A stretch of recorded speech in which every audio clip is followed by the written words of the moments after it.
do it. Nerdrotic.com.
Welcome back, everyone, to the Nerdrotic Nooner in the Afternoon Morning Show.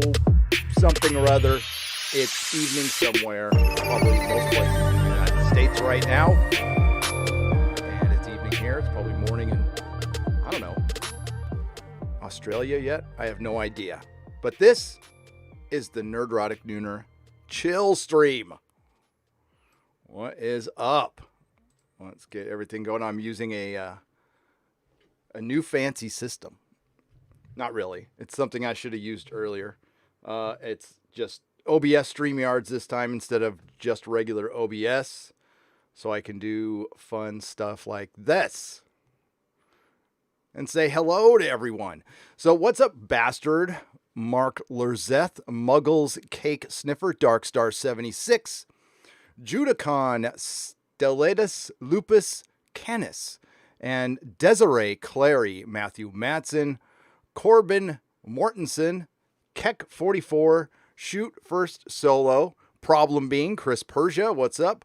John Robertson, Wayne Nelson, Stellar Heather, Rennie A, the Kingslayer, and Mark Lerzeth again, Sooner Mitch, and Lord Thoth, Dark, Nicholas Horton is here. What's up? And now it's going too fast. Peter Karen and Donovan Hunsey. Hi. Greetings. All right. So yesterday, somebody asked for a chill stream. I said, why not today? I think today's a good day for a chill stream and not talking about, because it really is about escapism. And sometimes we here on YouTube are your escapism, and other people on YouTube are my escapism.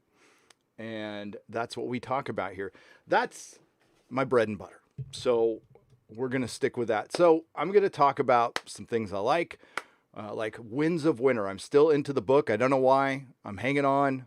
I'm an optimist. What can I say?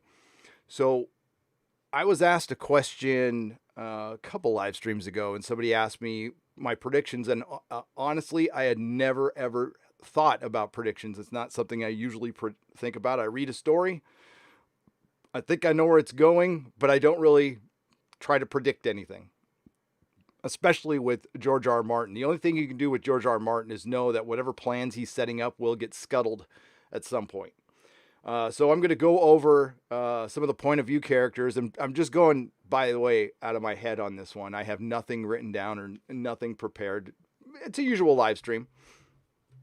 And then I'm going to talk about comic shops and what it takes, or what I plan to do with mine. I'm going to basically use my old plan from my old shop, and I'm going to go ahead with that. And we can talk about what's the future of comic shops at that point.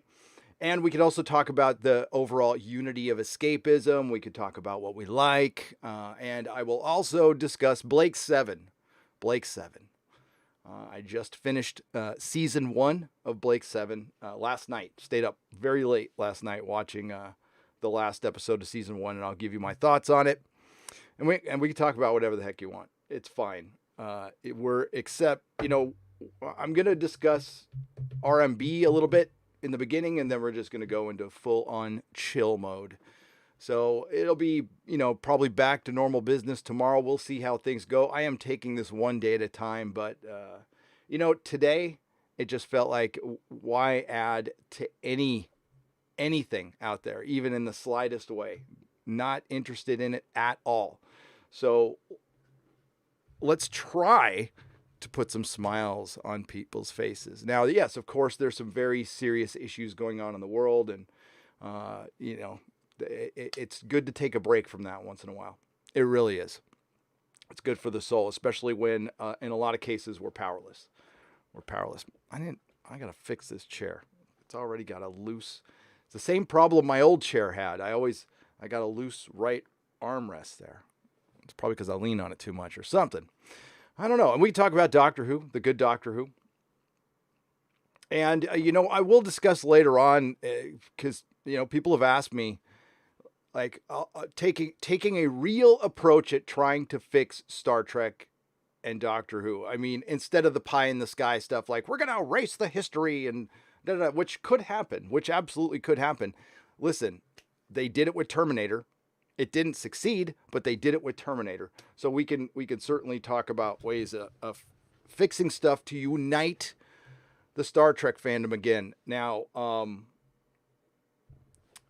there's people who don't want it to be united, and that's too bad. That's too bad. They're just unwilling to listen to the other side. But that's what escapism was really there for. It was always there to unify, and that's why politics were not allowed in my store. And the biggest arguments I ever saw were just Marvel versus DC, pretty much your basic Marvel versus DC fare. Right.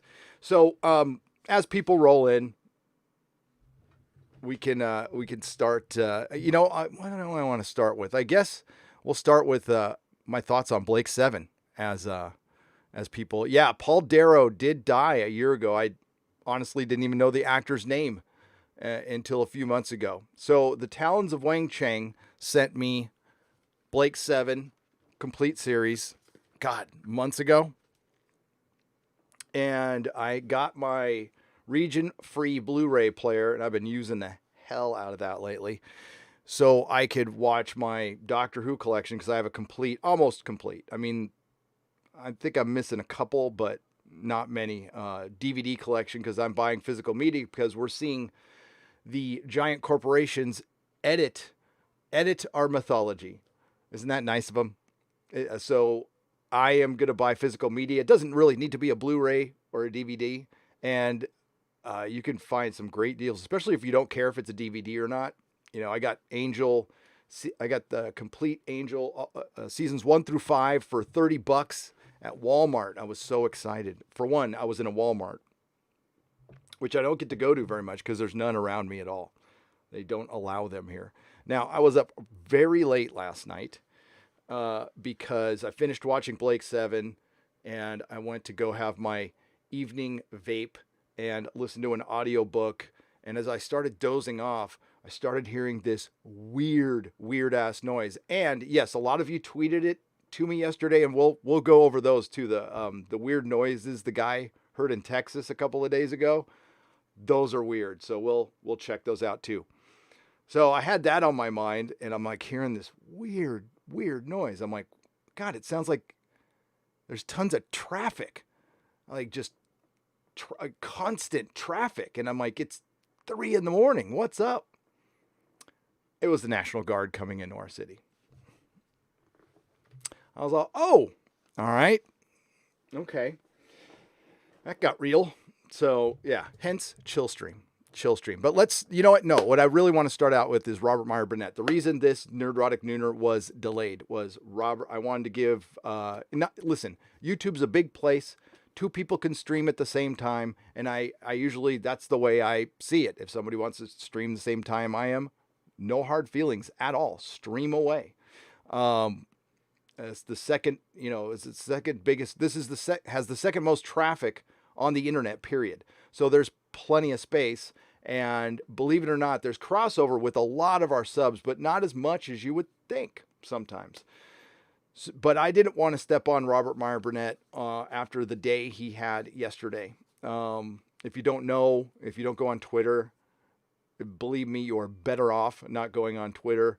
I was on it I was in and out today. And I'm going to probably be staying off it a lot.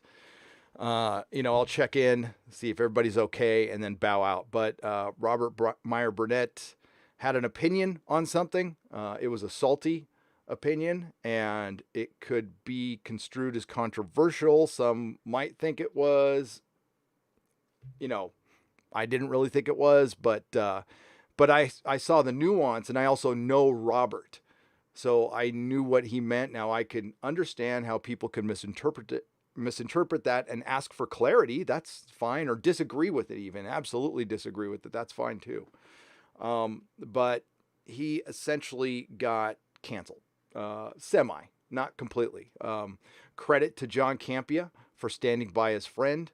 I will credit that. Robert apologized, removed the tweet, and I think that should be enough, but apparently that's not enough for some people. And it's in times like these you find out who your friends are. Well, Robert Meyer Burnett's a good man. He's a good man. That's it. And I don't know. I personally don't treat my friends, people I know personally, like that. All right. If they F up, they F up, and they come clean, all the better. Every situation is different, and you deal with it individually. But I honestly didn't see what he did wrong. The place that he does a thing at, which I won't even mention, thought he did, and Robert accepted that. So I don't want to make things worse for him. That's the last thing I want to do, is make things worse for him. But he always has a place here if he wants to come here and join me and on a chill stream or something sometime. That's fine. I will not abandon him within hours like it looked like a lot of people did. I don't know for sure. I don't know what's going on behind the scenes. I just know, like, when I relapsed, a lot of my friends, and I deserved it at the time, to be honest with you, and it still felt crappy. So I know how I felt, and I reached out to him just, in support, and I know Jeremy did, and others, and Tom, and that shows the good side of the people who are here. So and all of you, a lot of you did. So I appreciate that. I saw you in the stream. I didn't want to derail the guy's stream, so I didn't chat anything today. But I watched it. He dealt with it like a man. He did what he had to do. I know a lot of people were telling him not to apologize, and I would agree with that. But he did, and it's done. So I'm not going to judge him for it or anything. He has to pay his bills. He has to do what he has to do. So I'm not going to sit back and tell him how to run his life or anything. And honestly, this is why I am very grateful. I can't even express how grateful I am for you guys for allowing me to. I mean, I'm still beholden to the YouTube platform, and I try to live within the world's rules, and I think I do for the most part. And I don't have to answer to anybody or worry about anything. It still doesn't mean I'm going to go off, half cocked on stuff. I'm still going to try to be measured as much as I can, but honest. And sometimes, people don't like those opinions. And sometimes people don't like your opinion so much on a TV show, they will try to harm you in ways. And one thing I never do here is I never focus on an individual or another YouTuber. If they have a different opinion on me about Star Trek or Marvel Comics or anything, they're off limits to me completely. I focus on the J.J. Abrams of the world, the Alex Kurtzmans, and that's it. And I just try to focus on their work, their body of work, nothing personal. Nothing, I'll criticize their talent, but I won't make fun of their looks or how they dress or anything like that. That's, again, off limits to me.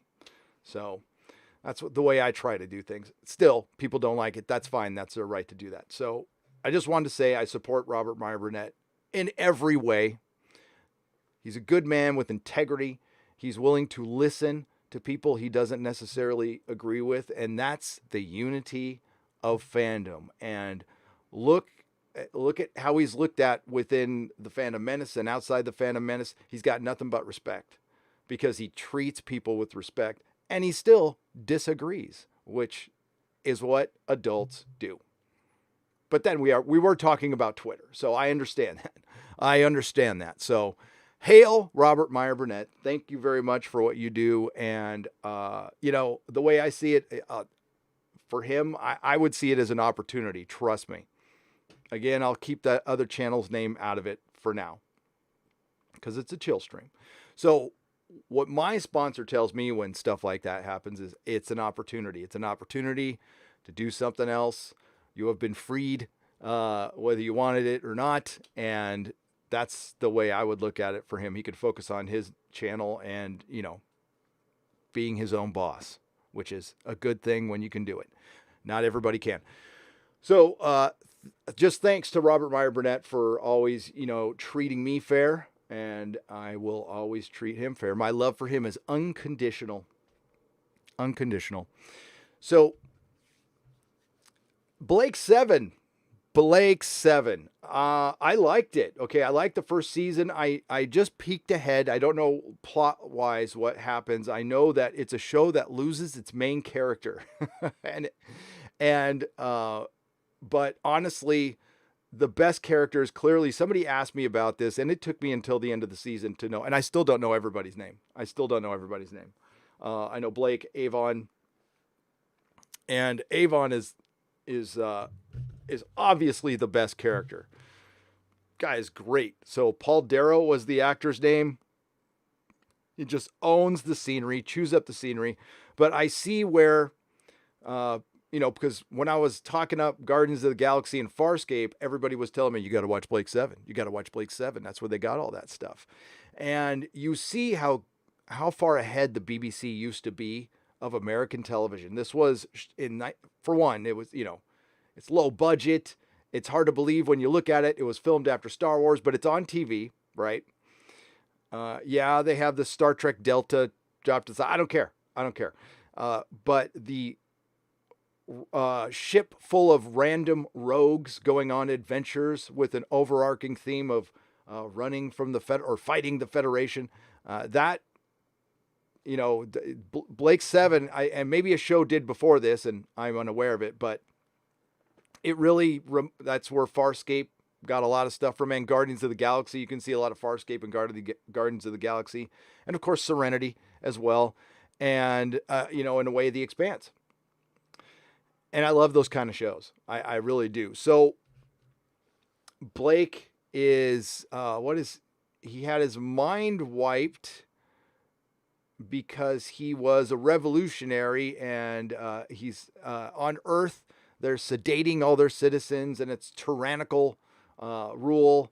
And he goes on a prison ship, and this prison ship encounters an alien ship adrift after there was some battle.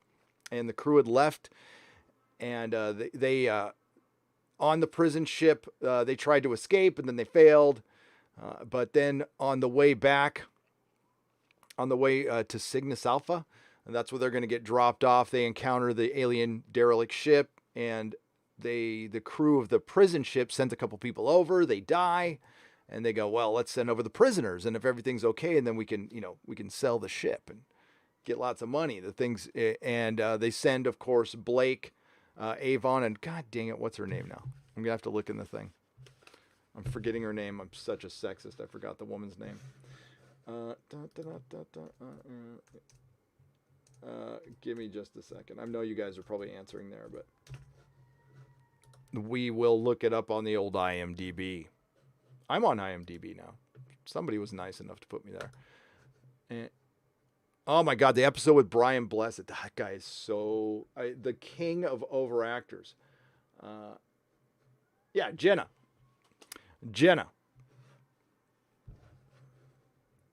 So they get this alien ship with all this awesome tech, and the computer kind of melds itself with Jenna's mind, and she's the pilot.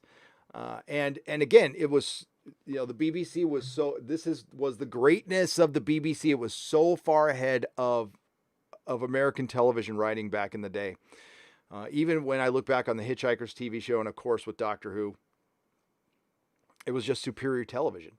They were doing stuff that, American television, it took years for them to do with, instead of episodic, the more serialized version.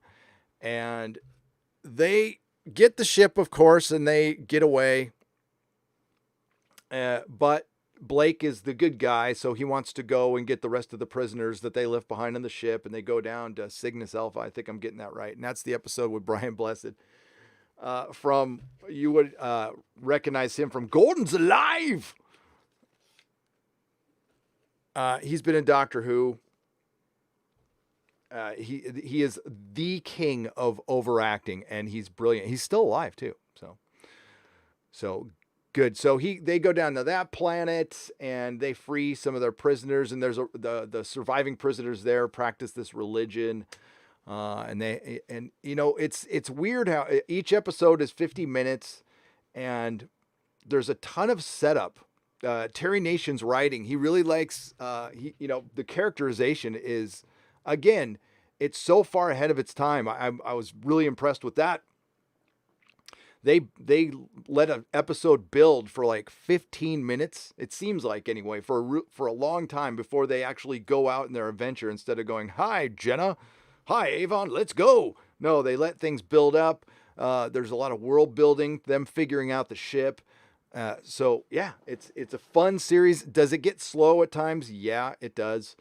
But I sit through it because it's good, and it's been so long since I watched good television. And, they probably had to do it out of necessity because of lack of budget, but it's just nice watching something that lets a scene breathe a little bit. You get to know your character. You can actually give a crap about them. And at that point, plot hole, schmot hole, I don't even care at that point. And that's what a lot of Star Trek Discovery, most of all, and Picard were missing, is letting a scene breathe, getting to know your characters, and letting it be about your characters. That's how I prefer watching TV too. And that's where I've talked about where Buffy and Angel are far superior than anything. And I know a lot of people don't like Joss Whedon. I know a lot of people don't like Joss Whedon speak, and I get that, but those are great shows that really paved the way for perfect characterization and some of the best story arcs out there. Avon. So Avon is this guy who always looks like he's about to double cross Blake at a moment, and he thinks about it a lot, but he doesn't. In little ways he does, but he ends up sticking around, and he eventually becomes the main character, I guess. So they've got this badass ship, and they've got this crew of criminals, and they're going to take on the Federation, although a couple of them, Jenna has second thoughts a lot, Avon has second thoughts a lot, and they're going to start basically, committing terrorist acts against the Federation. And they pick up another crew member. What is her name now in Time Squad? The telepath. Callie. They pick up another crew member, Callie. And yeah, so far. And also. Did I watch Breakdown? Yeah, I watched Breakdown. So overall, I'm loving it. I'm going to do probably a video on Nerdrotic Live when I do the whole series, and just, I don't know, do like a 15-minute video on Nerdrotic Live. And I'll do more of those when I have time. So, I watch these episodes, couple a night, but sometimes it's 2 times a week. Sometimes I'll watch 3 in a row. It just depends. So it takes time. Avon 2020. Hell yeah. Avon 2020. So Blake 7, thumbs up so far, starting season 2 probably tonight. And I don't know, we're still thinking about hitting the road, and it's a day by day thing right now. My answer would be no. So we still have another day. Friday Night Tights will be fine. No time change there or anything. I just might be doing it from undisclosed location. Undisclosed location. I'm debating on, National Guard being in town. We're still very safe, by the way. I am 4 miles out from downtown, and nothing bad has happened in my neighborhood, thankfully. I have my Citizen app. We had a guy brandishing a firearm a couple blocks away, but that's honestly a normal day here. That happens more than often, more than I would like. How's that sound? But yeah, that's the big city. That's life in the big city. So let's get to you guys, and then I'll get to some wins a winner. And again, every single one of these live streams, sometimes I'll look up a few articles, but it's just me turning the camera on and I start talking. I usually have a big old cup of coffee, which I did this time, and it's kicking in. Thanks again to everyone who sent so much coffee, and we're doing pretty good. We're doing pretty good on that. My $300 worth of ramen, though. We're down to our last slate of ramen. My boys, they eat you out of house and home, those guys. I loved Firefly. I love Serenity. Thought it was great. Just saw that in the chat. Activated Complex. So, watch this. Watch this. Is this the right one? Boom. Ha ha ha. So for some reason, when I change scenes on OBS, it won't do it with my camera, but Streamlabs will. It's a lot better. It's a lot better. How are you enjoying Venture Brothers? One of my all-time favorite shows. Great humor and world building. Andrew Sabina for $5. Venture Brothers, I'm on my 8th or 9th viewing of the whole thing. I've been mixing it in with Blake 7. It's quite simply the best animated show ever put to television when it comes to world building, characterization, character arcs, and it started out as this silly Adult Swim show, and it's turned into something that just, its consistency is great. It's never affected by its time. That's why it will always be a classic, because it is timeless and it is so well written and the humor is so on point. It's a brilliant show. I can't get enough of it. Love the Venture Brothers. Go Team Venture. It is, and I was asked the other day, so what are who are my favorite?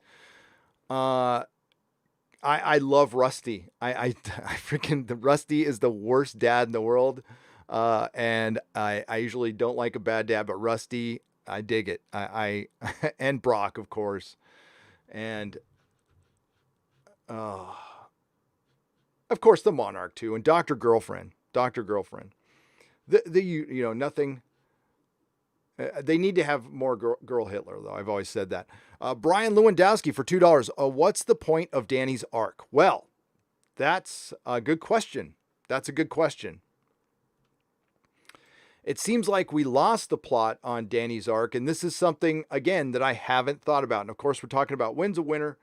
And if you're just a person who watched the show, you will probably be shocked to find out where the book readers have been left for oh so long. Jon Snow has been bleeding in the sand and probably dying for 10 years or 9 years now. 9 years.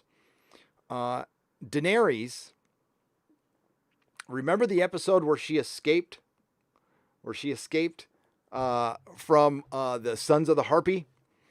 Well, that's where we're left with Daenerys. She flew out to the Dothraki Sea, and then Drogon was too tired, and she was exhausted, and she starts, I don't know how to put this lightly, but the entire book leads to her menstruating, which she wasn't supposed to have kids or anything. So the point of Dany's arc, it did get spoiled a little bit from the show.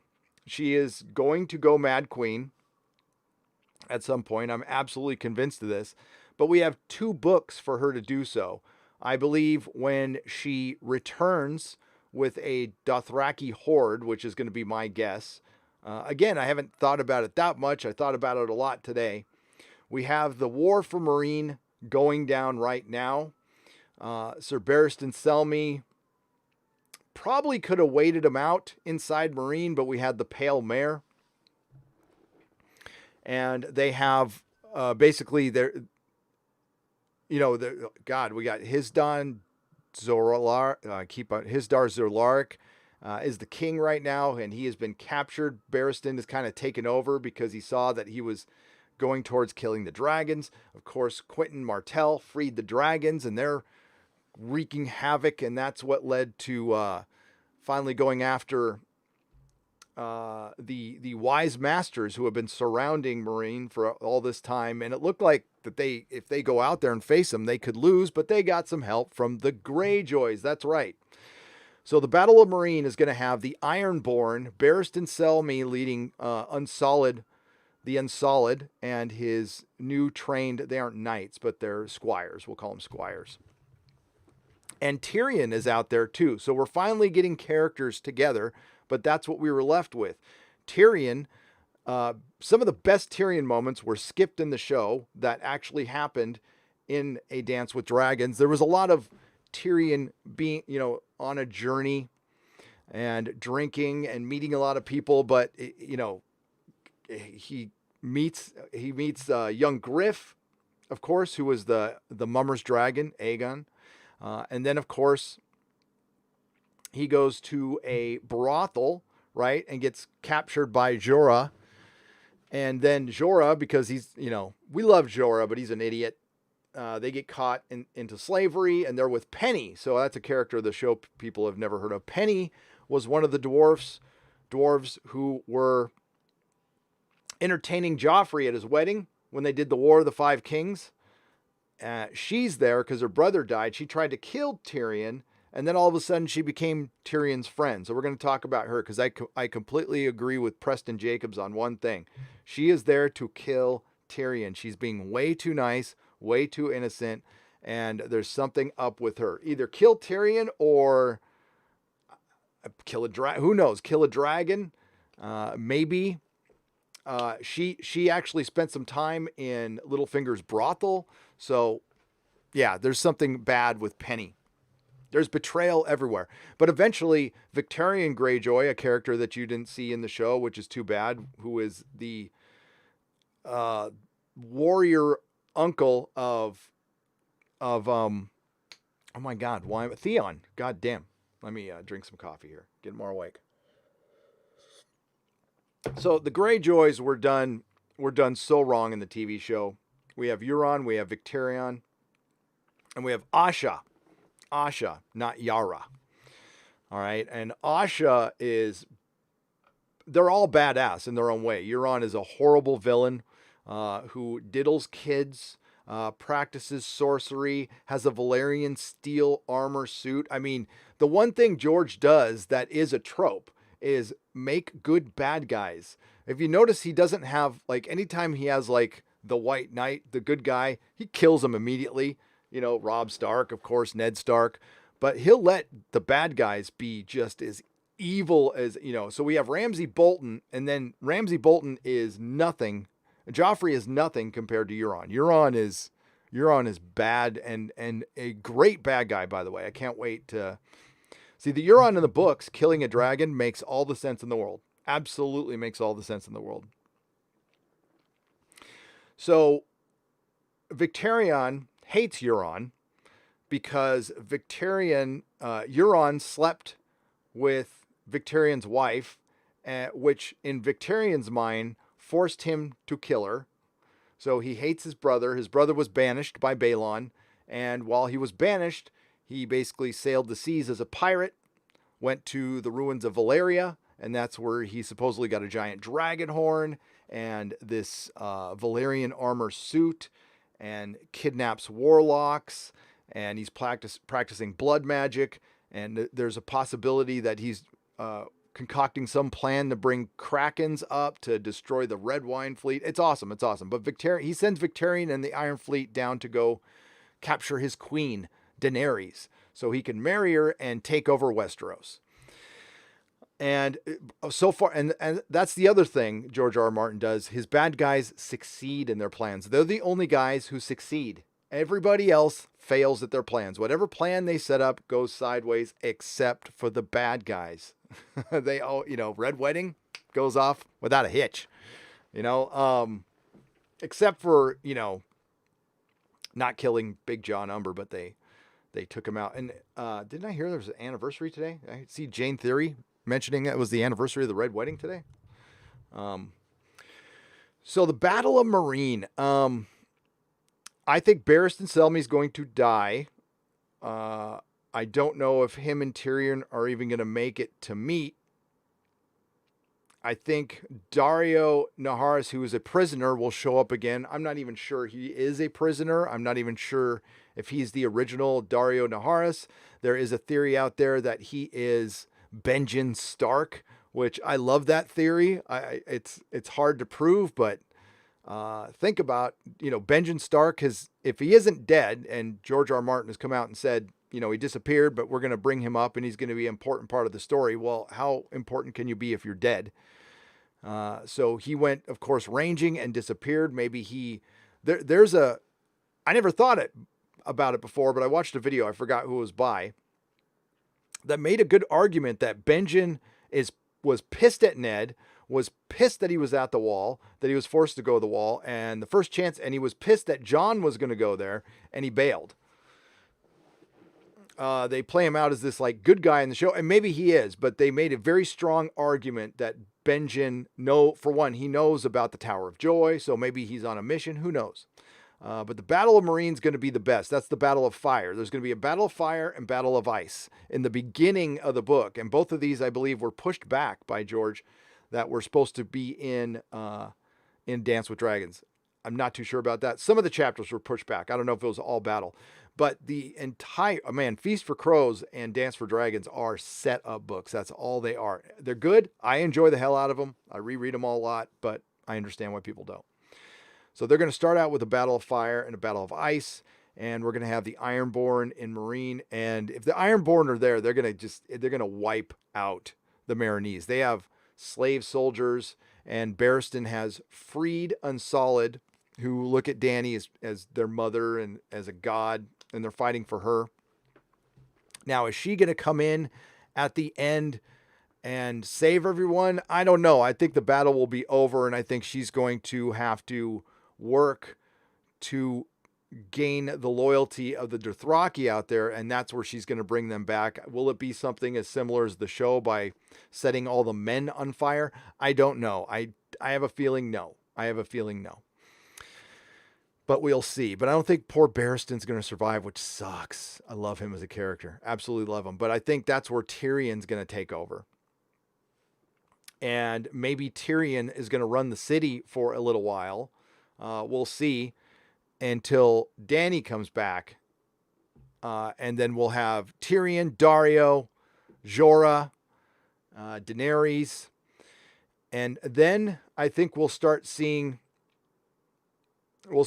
Mad Queen a little bit. See, this is the point where you set that up, Dan and Dave. So when she comes back and she sees that as soon as she left these cities, a lot of the cities she freed, it went right back into slavery and butchery, and she's going to get pissed, and she's probably going to, remember, she crucified a lot of the masters. She's going to do something a lot worse, I think, with a lot of them when she gets back.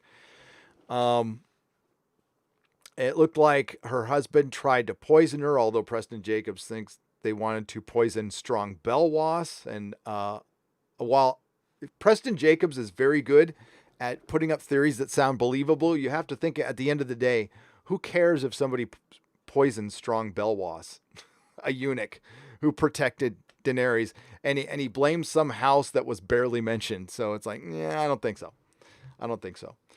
But the point of her arc will be to subvert expectations, obviously, the way George does it, which is the right way to do it. You slowly set something up and you subvert what is perceived as a fantasy trope. So you have the savior, queen, prince, or princess who is going to liberate Westeros of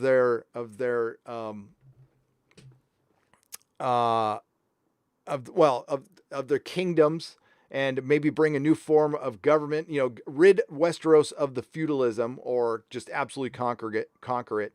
And she might have the best intentions, but she's going to go there and she's going to end up burning people. My prediction is I don't think she'll be hooking up with Jon at all, at all. I know a lot of people predicted that, and that, think about it. If you've read George R.R. Martin for any amount of time, when has something like that happened? No, it's going to be Jon versus Daenerys. What he's set up is two people we like a lot because he loves to do this. So we're going to set up two characters that we both like, and they're going to end up fighting each other at the end. How is Jon going to be resurrected? Well, I don't think it's going to be Melisandre. And I don't think it's going to be right away. And it is going to change him. Remember, Beric, every time he was brought back, he said he lost a little bit of his soul. And he was done after like the sixth time he was brought up, so much so that he gave his life to raise Catelyn Stark, who is now Lady Stoneheart. It would take a long time to get Lady Stoneheart to the wall, but I think Lady Stoneheart saving Jon would be cool. Would be Catelyn's way of, because Catelyn was horrible to Jon, and that would be her way, her penance. I think they're setting up Sansa to be Miss Littlefinger, and I don't think she's going to necessarily turn out to be very good at all. We'll see. We'll see. But yeah, I'll talk more about it. I kind of a little long-winded on that one. But Bobby Greer, you, sir, are a national treasure and should be treated as such. Bobby, thank you very much. I don't know about thank you very much. I don't know about national treasure, but I'll take a thumbs up. I'll take a thumbs up. Thank you very much. Yeah, I could talk your ear off about this Winds of Winter stuff. Ooh, the point. What would be the theme? I don't think there's going to be a theme to Dany's arc. I don't know if the theme of A Song of Ice and Fire will be war is bad, but he's not going to end it as nihilistic as Dan and Dave did. I think they completely misinterpreted that, because while George R. R. Martin does subvert tropes, he still follows through on stuff. He still has good guys who are very gray fighting bad guys, or he's very much into the good people working for bad, or good men working for bad men, like Davos being so loyal to Stannis.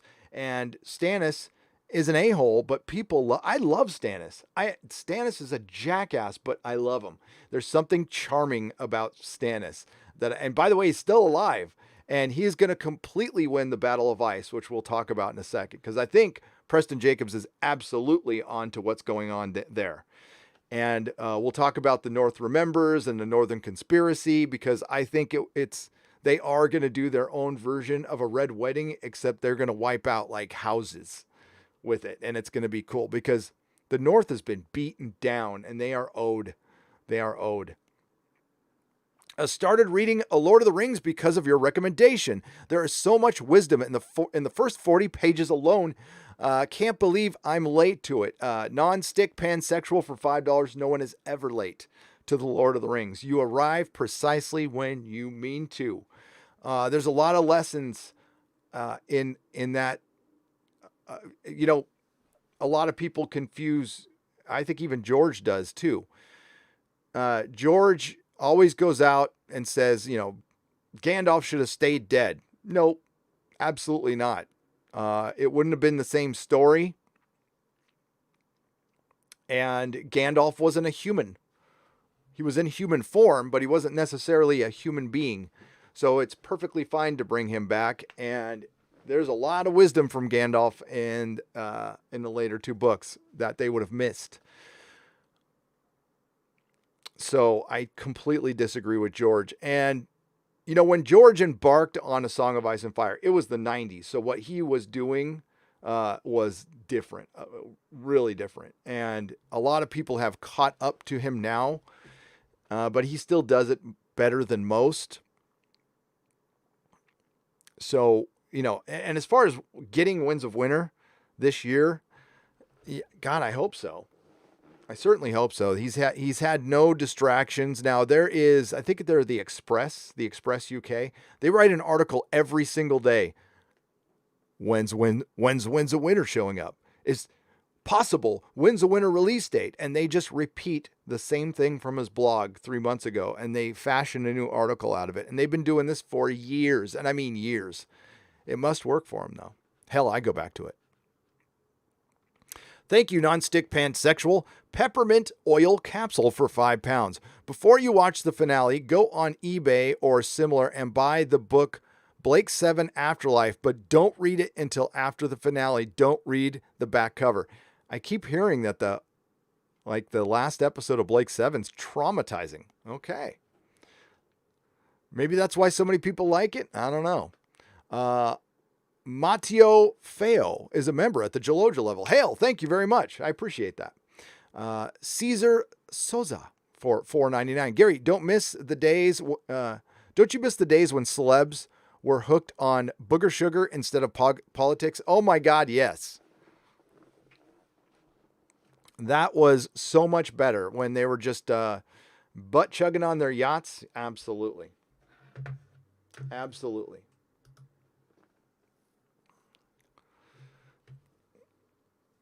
Dark Star 76, thank you for the $5. Hey Gary, I keep hearing about Blake 7. Is it on the BritBox app? Does anyone know?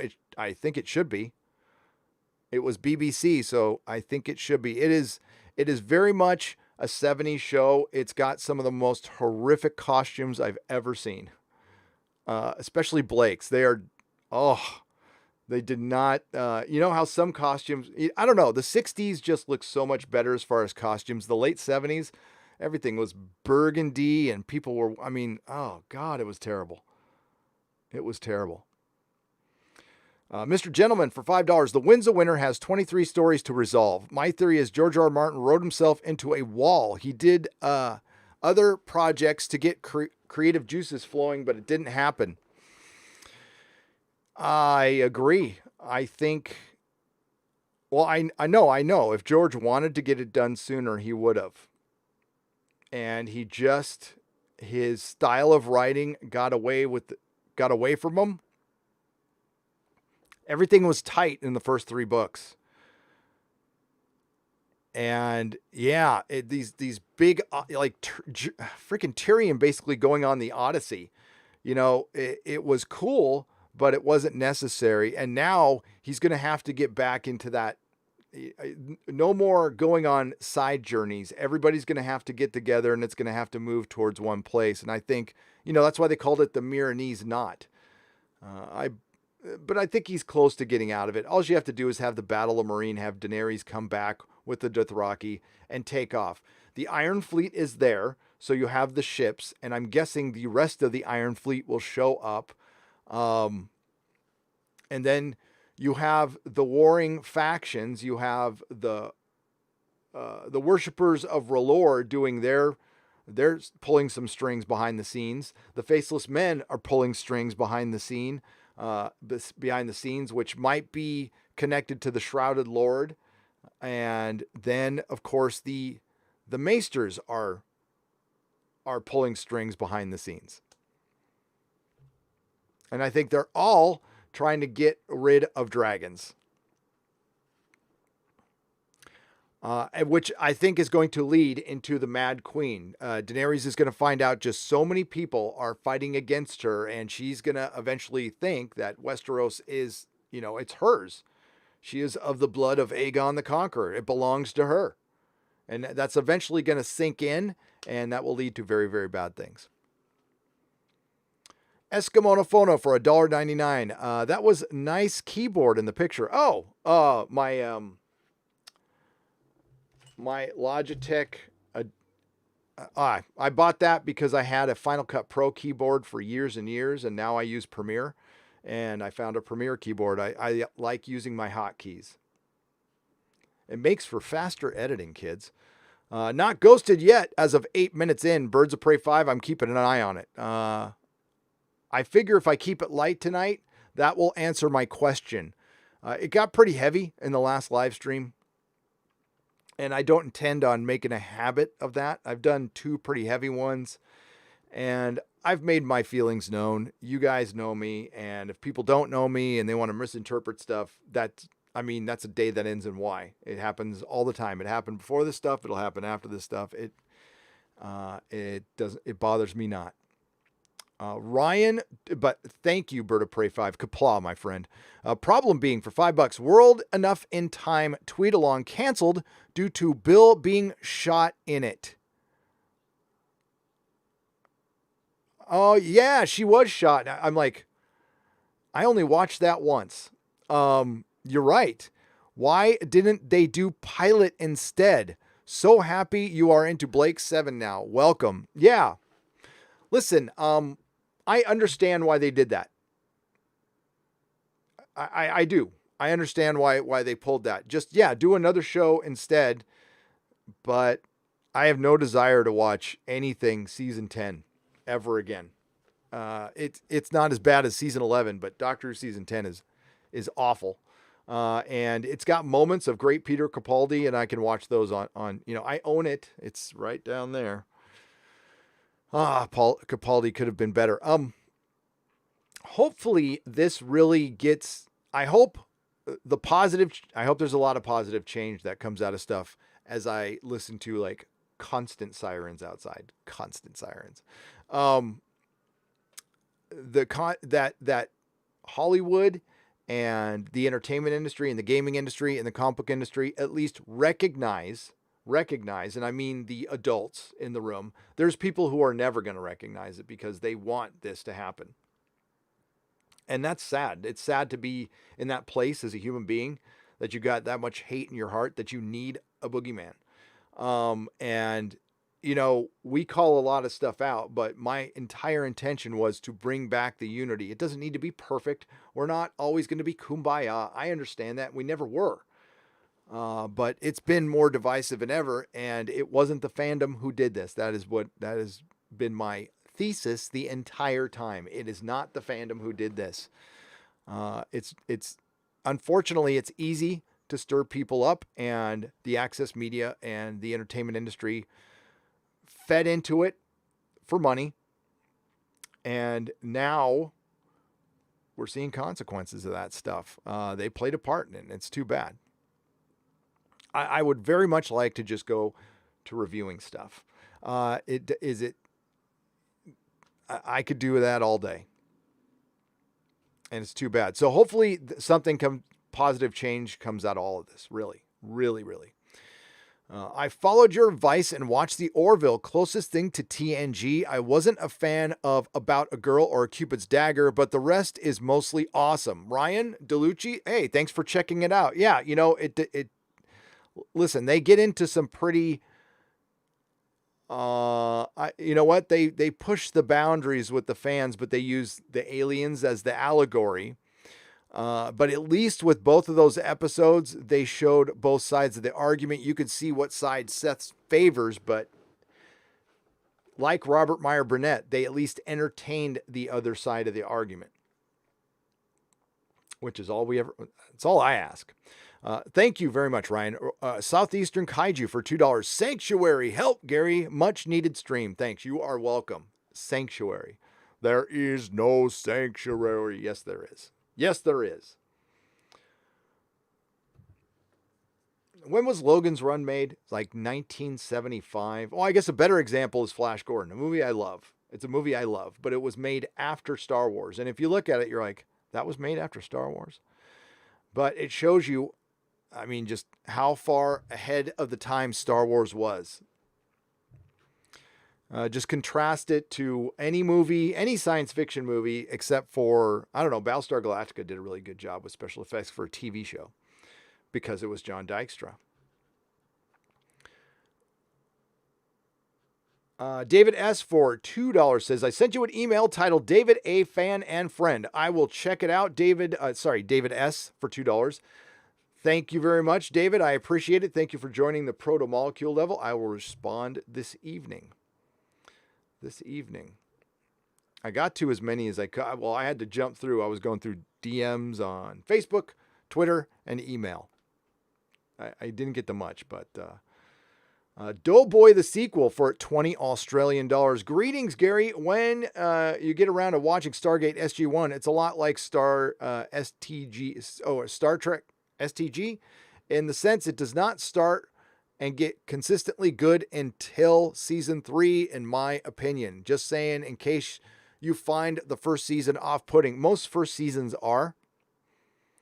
Like if you want to go and watch Buffy, the first season's pretty rough. It's pretty rough. I like it, but I don't know. Buffy, I mean, is dated a little bit. Well, a lot from the 90s with the 90s stuff, but I still think people can get into it. But that first season's rough. It's rare to have like a brilliant first season, but I mean, Game of Thrones had a good first season. Witcher had a good first season. But sometimes it's that second season, though. The B5 spin-off Crusade was a take-off B7 to a large extent. At the end of the first season, the crew were going to be declared outlaws by the Earth government. Gotcha, Classic Comics. Thank you for the $5. Mephisto Knight for £3.99. 1980 sci-fi, The Tripods. Must-watch dystopia. Okay, I never heard of that.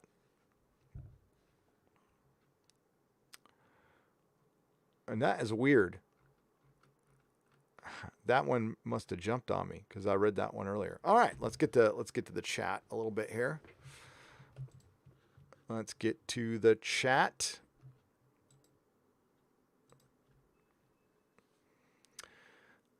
Duck Dodgers. I used to watch Duck Dodgers and get really, really stoned. And G.I. Joe. So when a lot of you were like little kids, coming home from school or in the morning, eating your cereal, watching G.I. Joe and Transformer, I was just getting loaded watching those shows, and I freaking loved them. Ash vs. Evil Dead, Season 1, is as good as Cobra Kai as far as treating the original source material with respect, treating the original characters with respect, and introducing new characters that are absolutely believable and likable without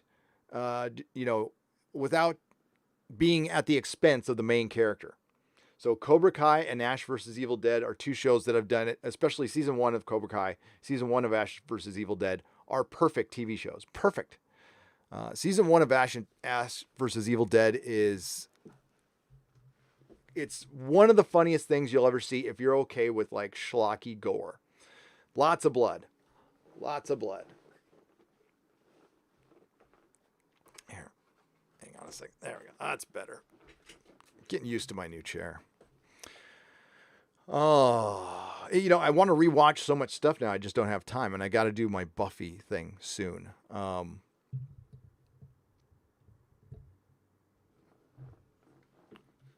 I don't want to mess with the chat because I'm using it in there. So let's go. I will go here. I know where to go. Un momento. Yeah, Atari for life. I love the whole show of Ash vs. Evil Dead. I did too. Season 3 was a little off because they got rid of one of their showrunners, and it really was noticeable, but it was still damn good. And the ending, oh my God, the ending. I loved the last 5 minutes I wanted it to continue. So Susan Layton from 1428elm.com tried her ass off to try to save Ash versus Evil Dead, and what happened was there was a divide in the movement. So the movement started pretty early on. They told us pretty early on that season 3 would probably be its last. They lost funding and their season was delayed for whatever reason because they got rid of the showrunner.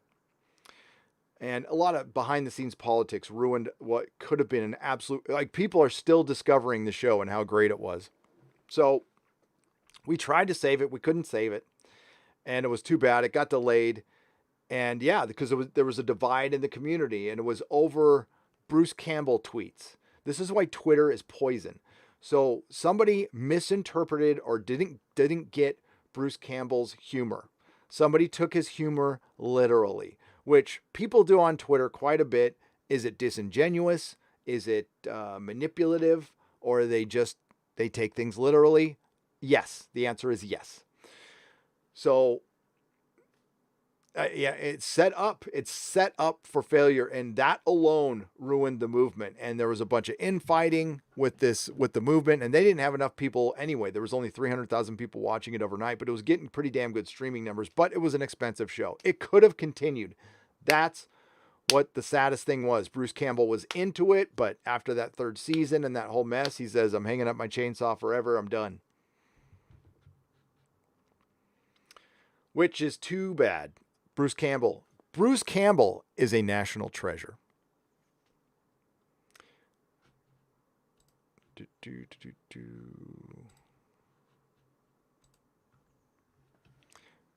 Gary, have you seen that Anonymous revealed the evil cabal ruling the world and will release the docs?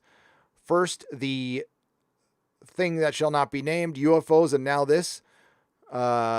2020 Out for Blood. I have not seen it. The problem with, thank you for the 32.90 Chilean pesos. I appreciate it, Diego Flores. How are you, my friend? Good to see you. The problem with Anonymous is like, I don't, which one? I know there's a main one, and yeah, I'm very interested to see it. But I never know which one to believe. I don't, but maybe I'm, there's a lot of Anonymouses out there. Doughboy the sequel. Thank you again for the Australian $20. Greetings, Gary. When you get around, I read that one. Classic comics.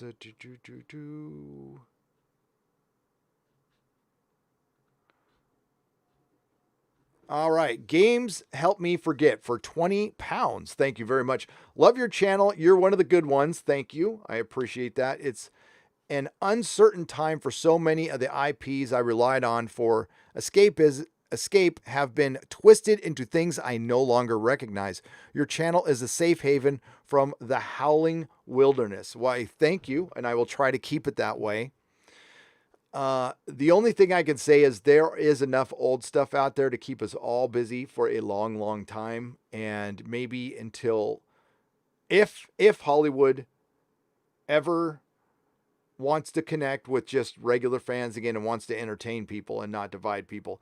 And I think things were changing for the positive. Not too sure that's the case now. We'll have to see. And is there going to be a Hollywood too? I think Hollywood's dealing with some very harsh realities right now. AMC is in trouble. And again, I'm going to keep this a chill stream. I think somebody will come in like Jeff Bezos and come in and save the theaters. I think that will happen. But yeah, we're just going to have to find new stuff. And I think this is going to spawn an independent movement. We're already seeing it in comics.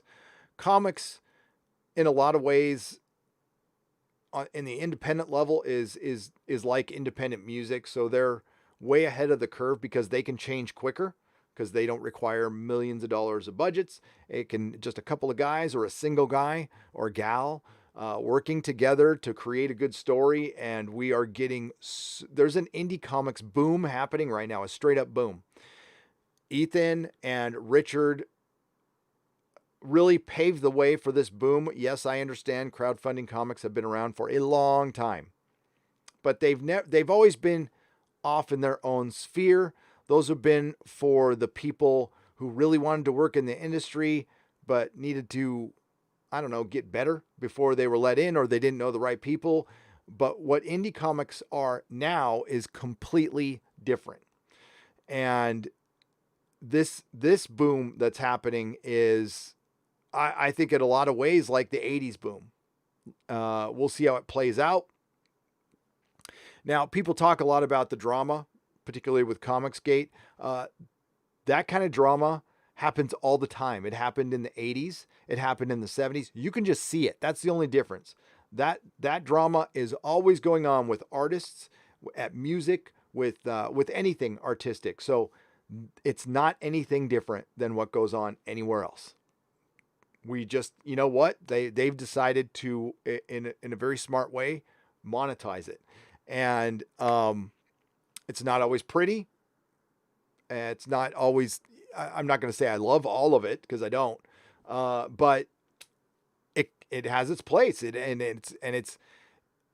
I mean, Ethan's about to make $1 million on his book. $1 million, $1 million, when he was completely blackballed out of the industry. So and Richard, they wouldn't even let Richard in.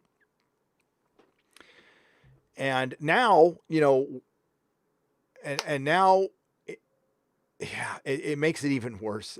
Especially when you're labeled with something you're not. You're clearly not. And and now it can make it kind of dangerous. So you got to think about that. And they're still doing their thing, and that's what we got to do. We got to do our thing. Normalcy. Make comics. Do comic book reviews. Do TV reviews. Do movie reviews. Normalcy. Classic comics for $5. Avon. I'm not expendable. I'm not stupid, and I'm not going. Yes. What did Callie say to Blake? She goes, I hope you die alone and silent. I hope you die alone and silent. It's mean. That's straight up mean. It just jumped on me. Oh yeah, you guys can see it now. You can see how it jumps and does all the craziness. Hail, Gary. A little off topic. There's no topic here. I'm going to go in and out with Wins a Winner and talk about whatever you guys want to talk about. It's a chill stream. Hail, Gary. A little off topic. By search for Q reviews, Star Trek Picard in 7 seconds on YouTube. It's quick, to the point, and hella funny. I can watch it after the live stream. Thank you for the 5 Canadian pesos. But yeah, I'd have to, before I go to any video, I got to watch it first, even if it is fast, before I blast it out there, because for copyright reasons and all kinds of stuff. But I will check it out after the live stream, Andrew. Thank you very much.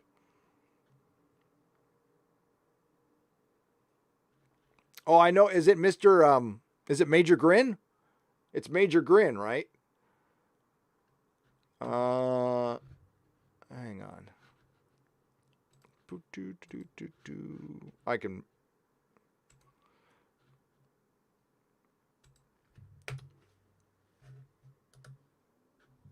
Yeah, so Major Grin, if you guys have ever checked out Major Grin's channel, he or she, whoever Major Grin is, edits clips of old Star Trek in contrast to new Star Trek. He also reminds Alex Kurtzman constantly of what he got wrong, where he was wrong. It's a great channel. It's a great channel. Let's see if I can...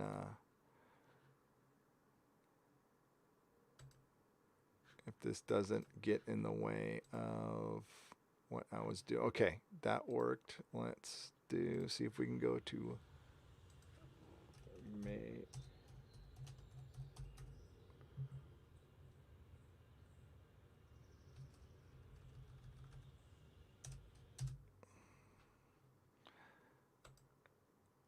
And we're going to see Q reviews Star Trek in 7 seconds. We'll see if they get mad at me for this. There it is. It is a tape. Give me a moment, folks. I'm going to have to add it.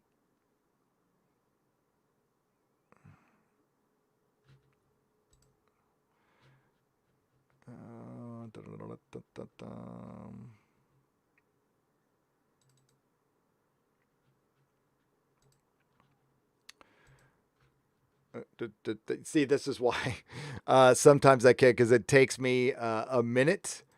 Oh, I don't want to do that.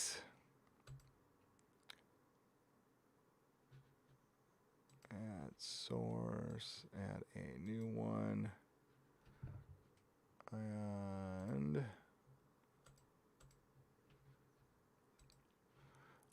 bump it up, bump. All right. Hopefully you can hear it. And Q reviews Star Trek Picard in 7 seconds. It is a tale told by an idiot, full of sound and fury, signifying nothing. There you go. Yes. Major Grin, ladies and gentlemen. Major Grin. Hail. Give him a sub. Here, I gotta do him right. I gotta put his channel in there.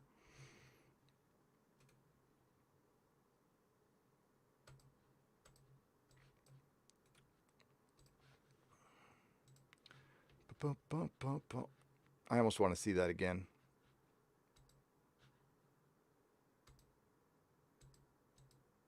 Oh, where'd it go? Damn it.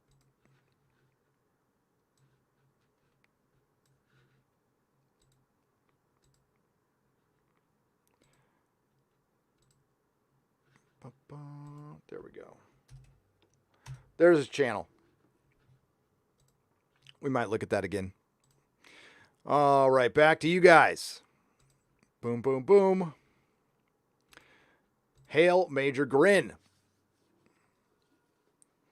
Classic Comics just did a rewatch of B7 earlier this year. Nice. Nice. Yeah, I didn't realize it was like that many episodes. I don't know. I had a different, I don't know. I thought it was just a couple of seasons. I didn't know it was 4.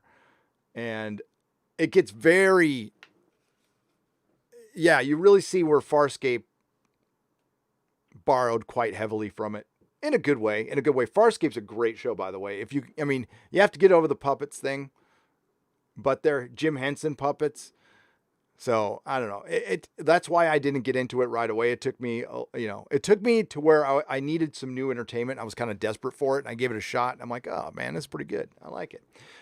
If you play Elite Dangerous, there is a voice pack that has Shatner and Blessed as voice actors for it. It's called Elite Dangerous. Is that a game? Obviously, I've never heard of it.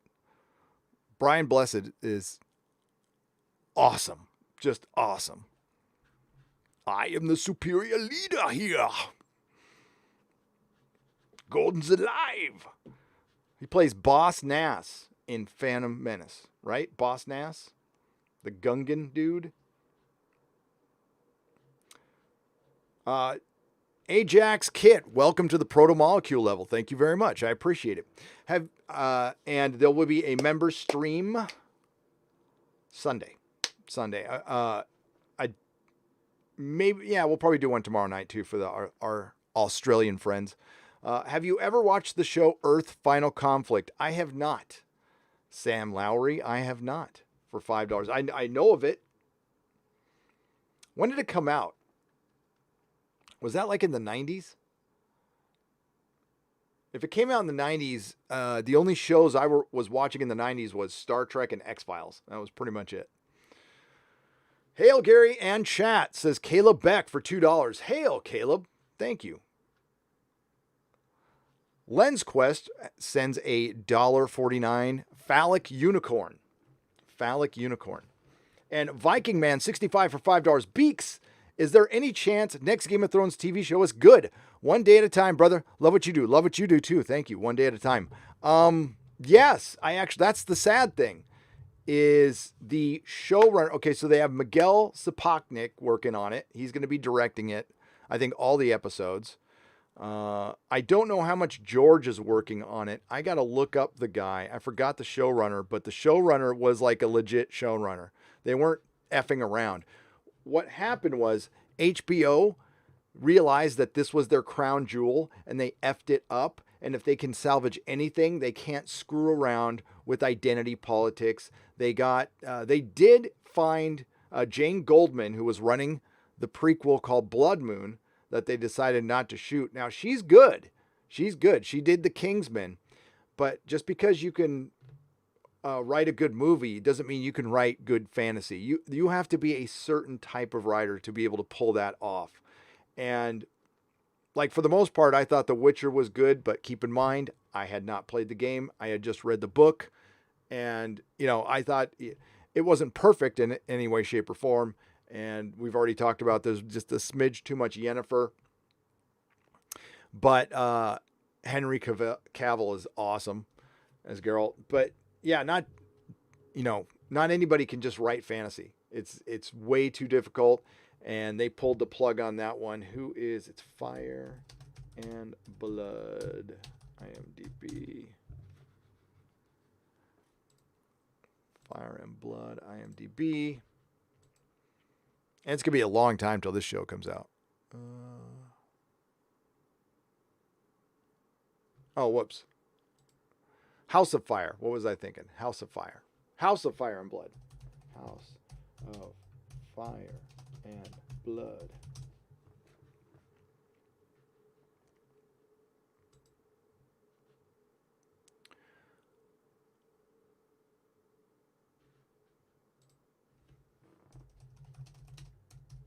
And Blood showrunner.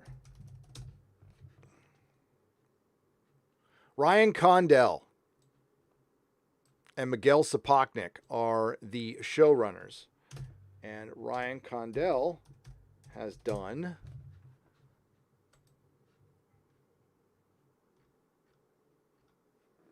what? He's writing a screenplay for Highlander. Did you know they're remaking or they're redoing a Highlander? And he's writing a screenplay for Logan's Run. This is according to IMDb. He was the showrunner for Colony. And that's it. So, my wife liked Colony. I didn't love it, but it's all right. And that's, what else did he work on?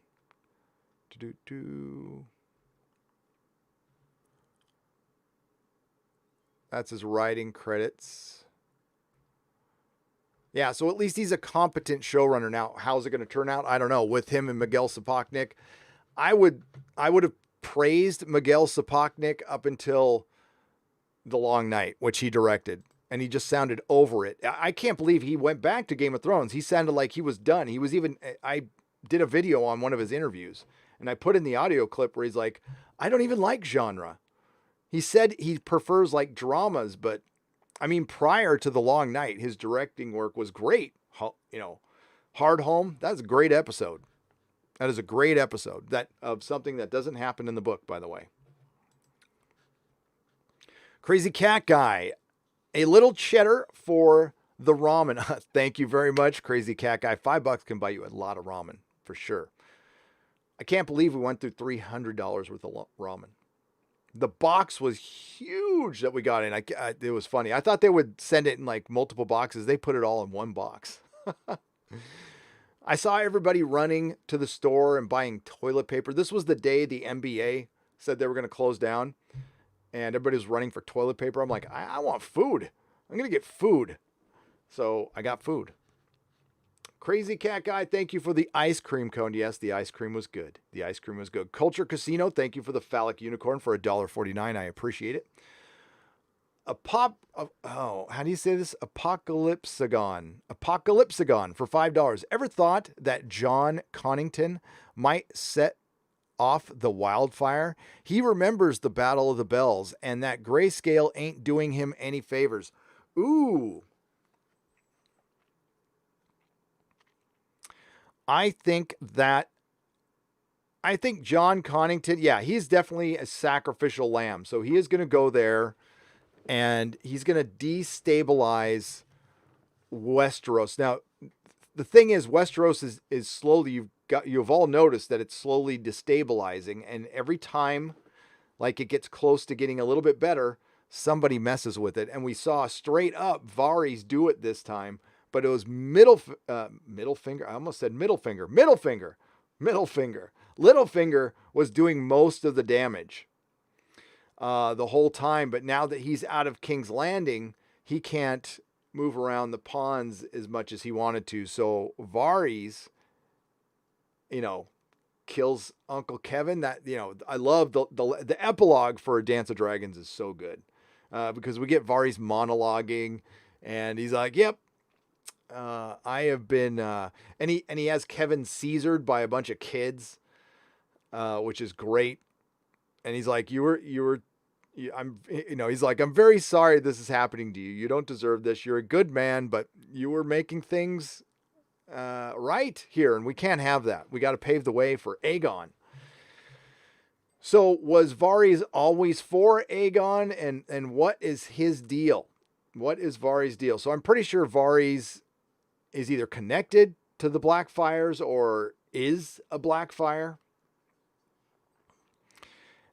And I don't think John Connington is long for this world. And again, you've got something like Storm's End that's impossible. Everybody's like, nobody could ever take Storm's End, and he took Storm's End. Just like that, easily. How?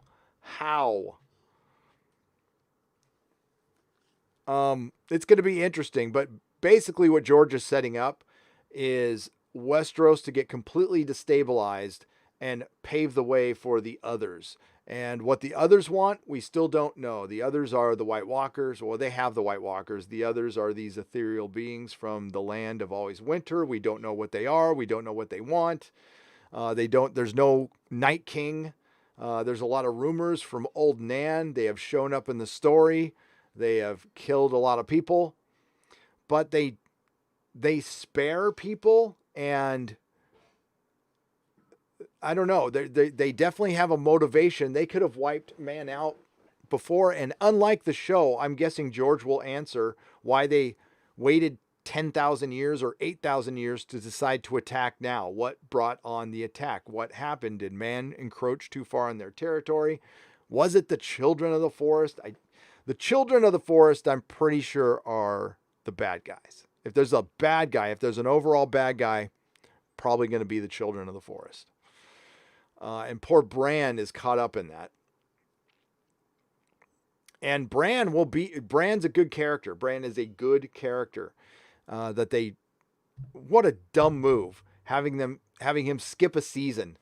And he's like, oh, that's the guy you're going to make king. And we skipped a season of his training when we could have shown flashbacks and really done a bunch of world building and answered a ton of questions, because Bran can visit the past, the future, and the present. And you could have told so many stories through Bran, but Dan and Dave were knuckleheads and they got lazy and tired. And they got addicted to the spectacle. And you know what? Flashbacks and showing characters in the present through Bran, it could have been cheap. It would have been the cheapest way to tell a story too. Those two guys are both thinking of things they could have done to make the show better and gone, oh, I should have done that. Coulda, shoulda, woulda.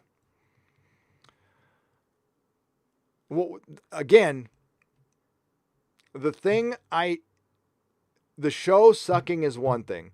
Game of Thrones collapsing is one thing. The treatment of the fans who are upset, who had every right to be upset, and the constant, just recently, I forgot her name now, the one who plays Melisandre, called the fans scary. No, the fans were into your show for 8 years. And the fans can see what happened. They can see that the creators got lazy, took the fans for granted. So they have every right, especially because they paid for the show. It's not like this show was free over the air. You had to pay for a subscription. And they also bought a lot of stuff and made it the biggest show in the world. So HBO could afford those big dragons. You almost think if the show wasn't the biggest show in the world, it would have forced them to be more creative. I think every studio should be hardcore on every budget and force creatives to do their job. I don't know. What would you guys rather have? This big spectacle of special effects or a good story? I don't need perfect special effects. Unless I'm going to see like a Godzilla movie, then yeah. But honestly, I don't. For instance, Batman. If there was a Batman TV show, I don't need like awesome digital visuals. I just need Batman being cool. That's all. And Hollywood and the BBC act like they can't scale back. And the comic books do the same thing. That is the biggest problem with the comic book industry, is they feel like they can't scale back. But after you're going to see a lot of things like sports, Major League Baseball might have to contract at some point because they're not going to be making a lot of money. The NFL might have to do the same thing. And allow me this moment. Please allow me this moment. And forgive me, I'm going to talk very briefly about karma. Karma. Karma comes in a lot of different ways. That's why you really should be careful who you screw over.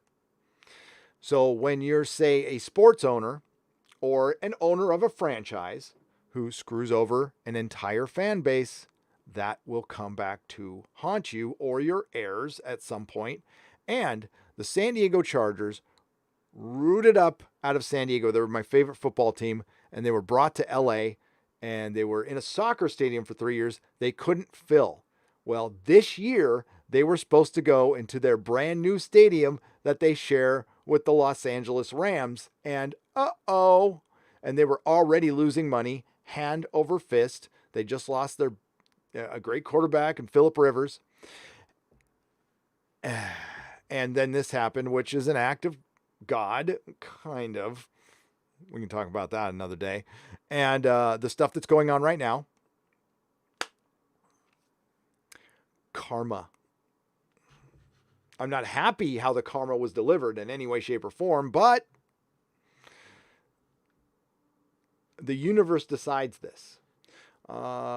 Best ice cream flavor and where to get it. NK33 for $2. Mitchell's Ice Cream. Mitchell's Ice Cream.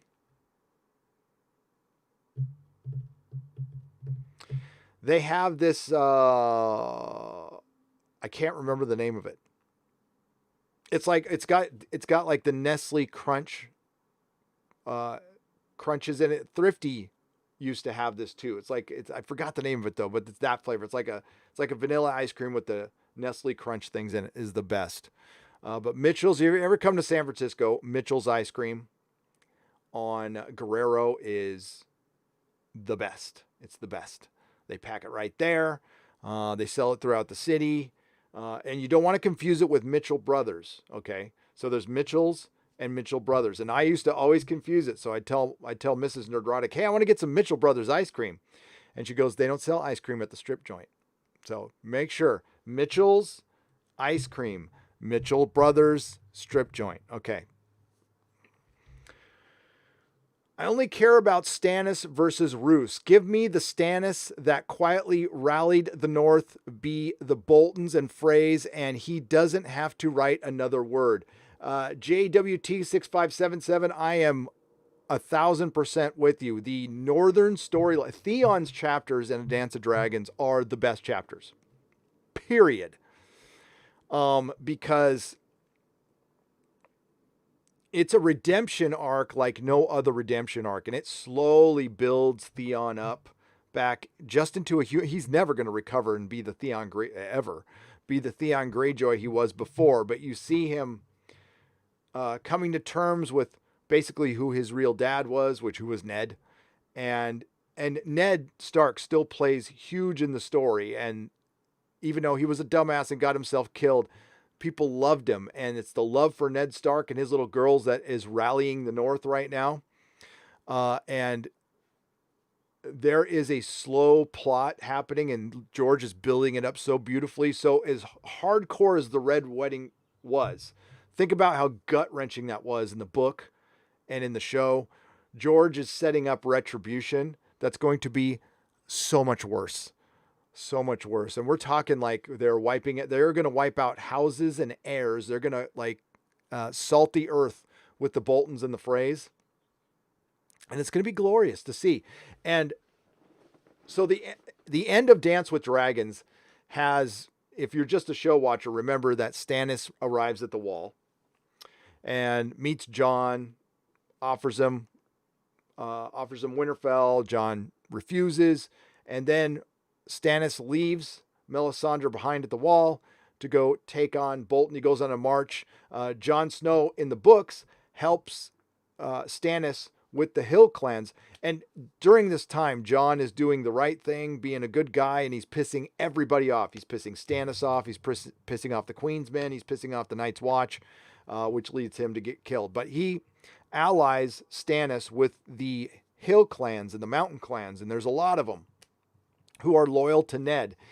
And so he's got a bunch of Northmen soldiers, and then there's the Southern soldiers, and they don't get along very well. and they don't like this red god, but they want to save Ned's little girl because they have a fake Arya at Winterfell marrying Ramsay Bolton. Now only Theon and Roose Bolton and the Freys know it's a fake, and I think but there's a bunch of northern houses in Winterfell for this wedding, and now they're snowed in because there's this huge storm, and it's not even winter yet. It's not even winter. So Stannis gets stuck in this little town with a tower outside an ice lake with an island in the middle. And Stannis's army is not on horseback. They're starving to death. They're starting to eat each other. And when they do that, Stannis sacrifices somebody to R'hllor, which, kills Morale. Morale is dead. They have Asha Greyjoy prisoner because they took back Deepwood Motte from the Greyjoys. And Asha's such a good character. They didn't do her justice again in the show. She's a great character in the book. She's a badass. She sees Theon, doesn't recognize him, which is a reverse of when Theon first met Yara or Asha in the show or in the book, and he didn't recognize her.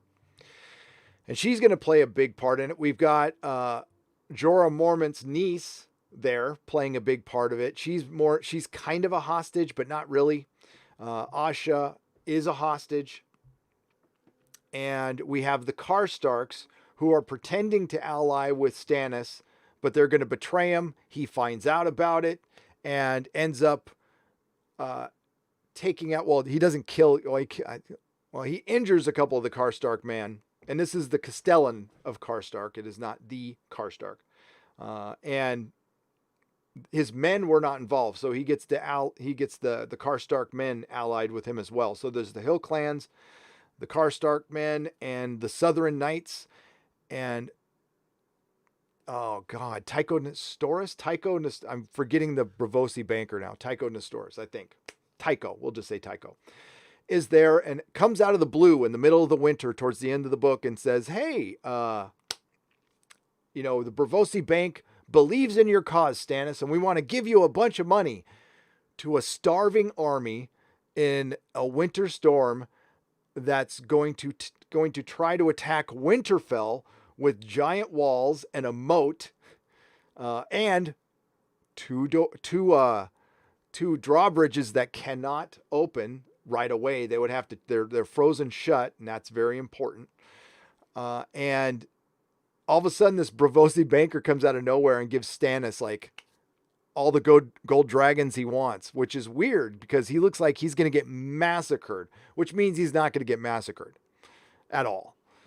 And in the meantime, we have Davos, who everybody thinks is dead, going up to Skagos where they practice cannibalism, but that is where he was taken, where Rickon Stark is.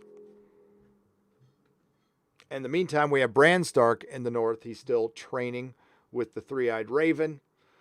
And we don't know what the others are up to. There's something going on at Hardhome, but we only find out in a letter, basically, from Cotter Pike, right? From Cotter Pike.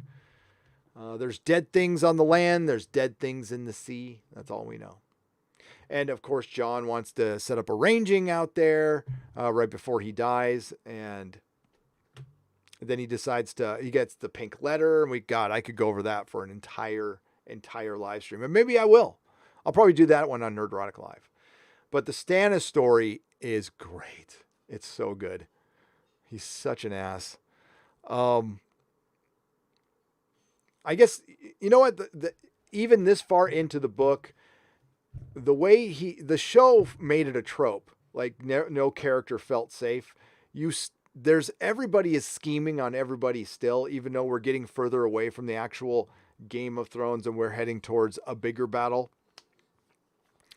And honestly, in the books, there aren't that many battles at all. For a fantasy novel, there's not that many battles. But what the book does, much better than the show did, was the supernatural. And it's very light magic in Westeros, and it's returning. It was gone for a while, and it always feels earned. There's always some type of sacrifice. Instead of crystal balls, they have the glass candles. Sam's story was good towards the end too. Sam might be in trouble. There's a faceless man at the Citadel with Sam too. But is it 23 characters? 23 characters. I never counted how many character threads we have to get through.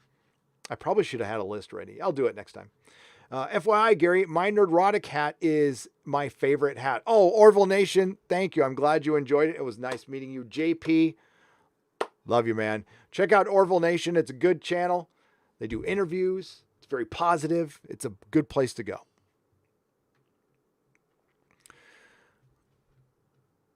I love that speech, JWT657 by Hugo Wool about, this is my last winter. I'm going to die. So let me taste Bolton blood while I do. It's great. It's a great speech. Maybe I'll read it later. Finish the series, then do big finishes, Blake 7. Did they have Paul Darrow come back? 200 Watt Studio. Crow 113B for $5. My prediction, John gets resurrected via the prophecy of Azor High. They burn his body, but instead he'll come back to life in the fire and be reborn. Oh yeah, that is a that's probably much more likely to be correct. To be honest, that's probably what due to his Targaryen blood.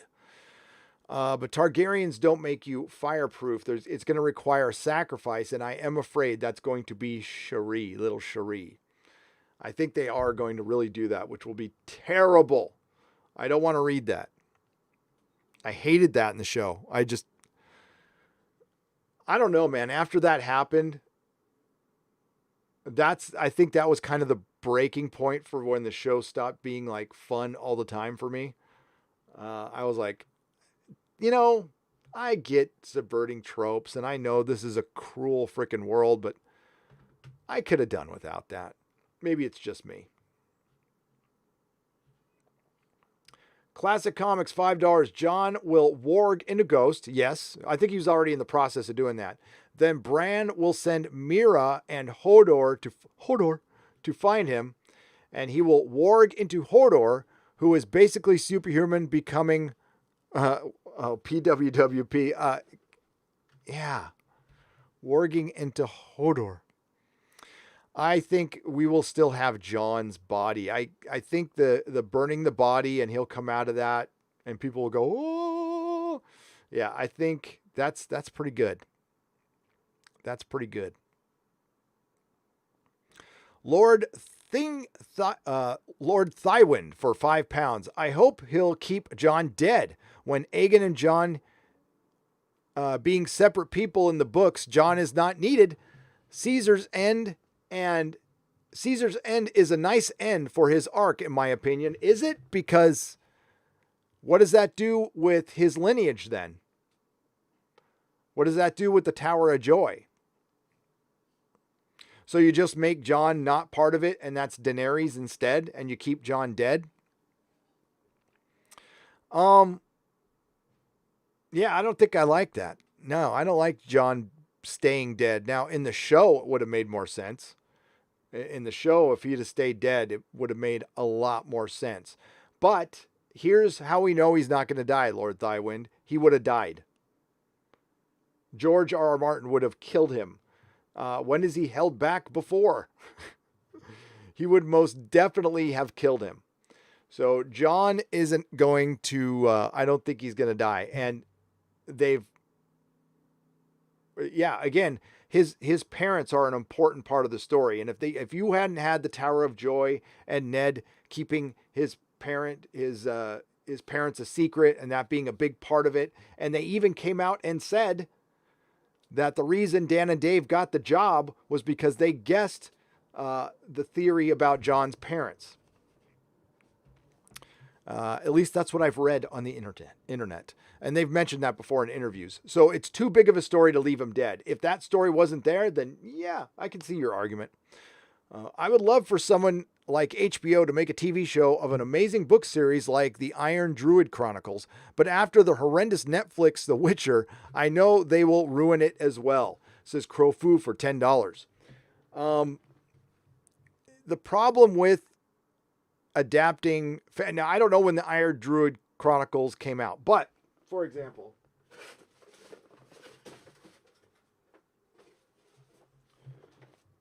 go on, you can go on Razorfist's channel and go to his,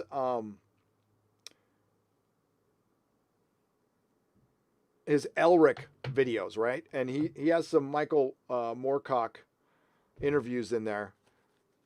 Adapting this stuff right now would be impossible, utterly impossible with the current status in Hollywood, because there's a reason fantasy and metal went together so well back in the early 70s, because they were the same thing practically. So you can't take that, what it would be considered hyper masculine approach towards fantasy, which then, sorry, it flat out stops working. I was on Aegon Targaryen's channel, which is a good channel. He does clips of, he's here sometimes in the chat. He does clips of George R. R. Martin interviews, really good stuff. And he's asked straight up, why isn't more fantasy adapted from other cultures? Like Chinese fantasy, why isn't it here in the West? And George didn't have an answer. He just said people just like medieval, just like it based on medieval feudalism. That's just the thing. It's more popular. It's probably more entrenched in our culture. And there's probably, an answer to that people might not want to hear. And, whatever. People like what they like. But for that to work, it's got to be close to the historical accuracy, its foundation. And unfortunately, entertainment finds that problematic because they've put so many restrictions on themselves, because they've allowed other people, other voices that really don't buy the stuff, that shouldn't have that much influence, have way too much of it. And it's really alienated a lot of your regular viewers, your average viewer, your average 18 to 49, which is a demo that Hollywood is abandoning. And I believe I've heard some of the marketing behind, or some of the theory behind that is they feel like they were gone already. Like you were moving to video games and other things, and you're not watching TV. And I think there is some truth to that until I see you guys. So again, just now that we've seen all the Marvel movies, which for the most part were pretty good. I know that's arguable, but for the most part, let's say they're pretty good. We've seen live action superheroes, something a lot of us wanted to see forever since I was a kid. I still haven't seen a proper Silver Surfer, which is what I wanted. But was it worth losing the comic book industry over? No. And it's as good as those Marvel movies are, that's as good as it'll ever be. Once in a while, you'll get a gem like The Dark Knight or Guardians of the Galaxy or Winter Soldier or The Dawn or Superman. That is once every 10 years. You'll get a gem. Most of them will be, that was pretty good. Or The Crow. I think The Crow is a gem personally. Or Dredd. Dredd is wonderful. And you want to know why Dredd is wonderful? They had a limited budget. They had somebody who was into the damn project and treated the source material with respect. That's why Dredd is brilliant. And unfortunately, we're just not getting enough, and it's not worth it, and it's nowhere near as good as the comic books. I've been, re-energized on comics and rereading old comic books, and they are so much better than any movie. And something like The Lord of the Rings is just flat out not going to happen again. That happens once in a lifetime, an adaptation that good. And I'm glad to see more and more people appreciating it and seeing it for what it is. I think it's equal to Star Wars and its greatness and its impact and what it did. It didn't sell as many toys. It didn't define a generation. And that was because they released it 1 year apart instead of releasing it 2 or 3 years apart. Then it probably would have been, it probably wouldn't have turned out the same. Well, even if they filmed it back to back and staggered the releases, I think it would have captured a generation. But they released it. They released them out every year, and it was kind of here and gone. But it was that great. all the way through, which is something Star Wars, the original trilogy, can't say. It can't say. So, yeah, as far as adapting stuff now, man, if it was 2015, the answer would be yes, adapt anything. But then 2016 happened, and we will see. I don't know if anything can come back. We're going through a paradigm shift right now. So, you know what? That's why we need escapism. That's because it's something familiar, it's normalcy, and these are the times we need it for. I mean, how many times has escapism gotten you through a hard time? I mean, a lot, right? I mean, that's why you're here. It's got me through a hard time a lot, so it is important. It is. It's necessary, and when it's taken away, it leaves a void, and it does make people angry. Your live screen layout on YouTube is a positive change. Well, thank you, Thunder Cats Ho. I appreciate it. I'm always trying to evolve.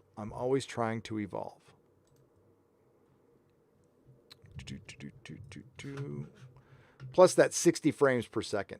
I like that. Can't stay today. Got homework. Just wanted to say I appreciate you, man. Take care of yourself. The Shadowy Sage, I appreciate you. Have fun doing homework. Is that possible? Well, hey, you're bettering yourself. So that's a good thing.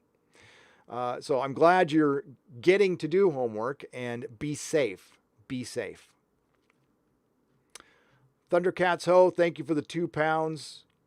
Good to see you. Scott Rainford for £2. If you like Terry Nation, watch Survivors. Trust me. Oh, I love Terry Nation, and I will. Thank you, Scott Rainford. I appreciate it. Crabman82 for $1.99. Never super chatted before. Thanks for all you do. Thank you, Crabman82. I'm glad to be the first. I was gentle. Thank you. I want to report Starry Eyed Girl is fine. Somebody super chatted that the other day. Starry Eyed Girl is a mod. She took some time off Twitter, which she couldn't have picked a better time to get off Twitter, to be honest with you. So, but everything's good. Everything's good with Starry Eyed Girl. We love her. And, yeah, we'll just leave it at that. And, I hope she stays off Twitter. She's probably still watching on YouTube. So if you're out there, thank you very much. Zero Duality for 5 Canadian pesos. Gary and Nerdrotic has been my kumbaya. May you, Gary the Gray, remember, there always is hope. There is always hope, Aragorn. Yes, there is. There is always hope. It's not a strategy, but it's always there. I don't know, honestly. I haven't paid attention much today. I got all the news I got when I saw giant Humvees going into my city. And we'll see if things hopefully calm down. We got to take things one step at a time. And I just want things to calm down. And then we can start talking again. And hopefully there's a great Pink Floyd song, and it's not technically Pink Floyd because Roger Waters wasn't there. But I very much like the album, The Division Bell. And again, it's a Roger Waters-less Pink Floyd, so it's not really Pink Floyd, but it's a very good album. It's basically a David Gilmour solo album. And they have a good song called Keep Talking on that. That's what I keep thinking about. Dark Star 76 for $2. Groovy, baby. Give me some sugar, baby. Gary, how are Az and Karen doing? Az and Karen are scissoring. That's the last time I heard.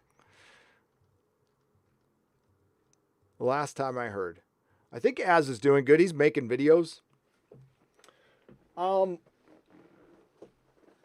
I'll be honest with you guys. I made a video, completed it, and it will never see the light of day. I just thought it wasn't, I can't say never see the light of day. I'm probably going to retool it into something else. But it went after Jar Jar Abrams pretty hard. And I'll probably turn it into something else. You know what? My gut told me it wasn't the time to put it out. And I've trusted my gut this far. So we'll see. I'm not going to hold back on what I say, like, ever. And if it, if it buries the channel, it buries the channel. But there's still, I don't know, tact. It's the way I see it anyway. Hey, Gary, I see a lot of people trying to get you into 40K, so I feel like I must try and get you into Battletech. Think Game of Thrones in space with giant robots. Oh, I see, I am familiar with Battletech. Okay, way more than 40K. Lucius Sula for $5. That is a temptation that I need to avoid right now because time is just, I don't have the time to take on anything new just yet. Because I've taken on a bunch of new projects. I am listening to a lot of suggestions, and I appreciate them. Keep them coming. Hopefully I live another 20 years or so, which will give me time. I don't know about much longer than that, though. Poper Lives 34 links for $10. Hey there, Gary. Hey, what's up, dude? How's it going? How's it going? Diego Flores for $32.90. Chilean pesos. I think the current model for shows is incorrect. Since it treats the U.S. as the most important market when a show like Evil Dead could be real popular in Latin America due to the PUR television culture. No. The thing is, I think it was, right? I can't remember, but it depends on what the distribution deals are. It depends on what the international distribution deals. It probably could have been. Have you not seen it there?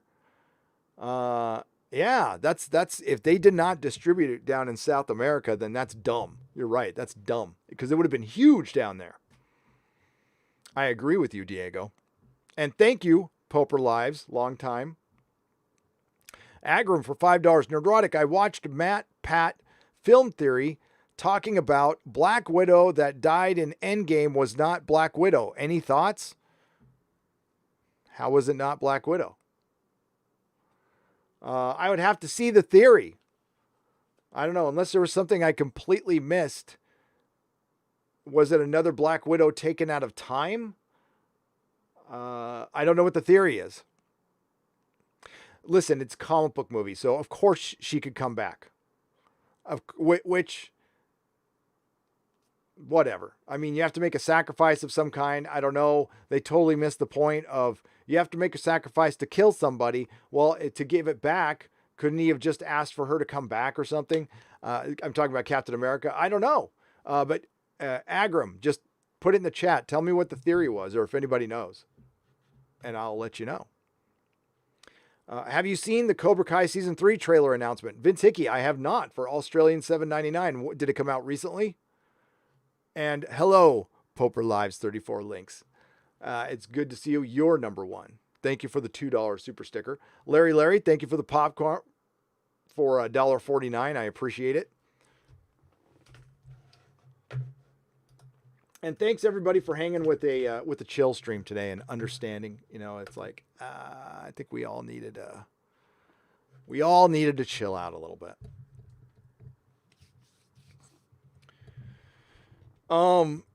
Doughboy the sequel said, welcome to the Geloja level. I appreciate that.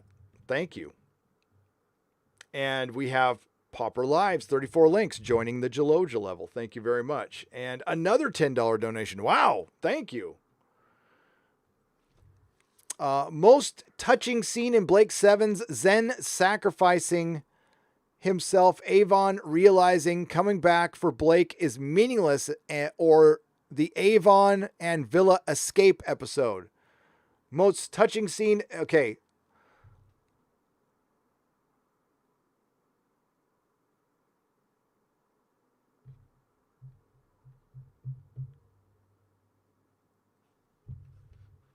Hang out, because that happened in season. Well, I don't think going back for Blake.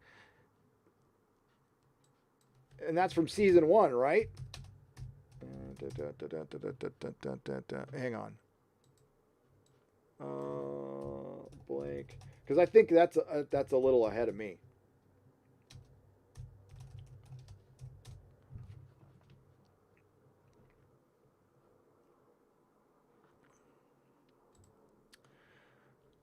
So most touching scene in Blake 7, Zen sacrificing himself, Avon realizing coming back for Blake is meaningless, or the Avon and Villa escape episode. That's way ahead of me, my friend. I've only finished season 1, Wayne H. I don't care if stuff gets spoiled, though. Thank you for the $5, but I'll report back to you.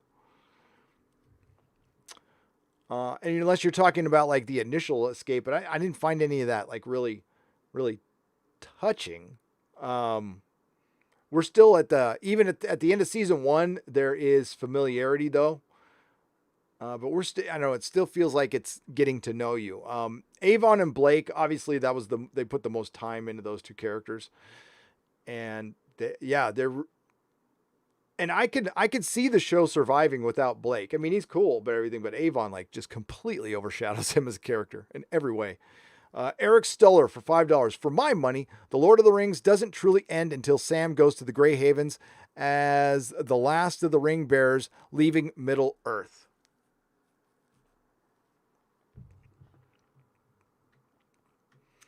And well, I mean, and that's supposed to usher in the Lord of the Rings. Did you ever hear his plans for a possible sequel to that? And what was behind that? Now, the Men of the West did a video on it, and it's intriguing as hell. And I understand why they didn't go with it, but it had to do with orcs, and yeah, it's interesting.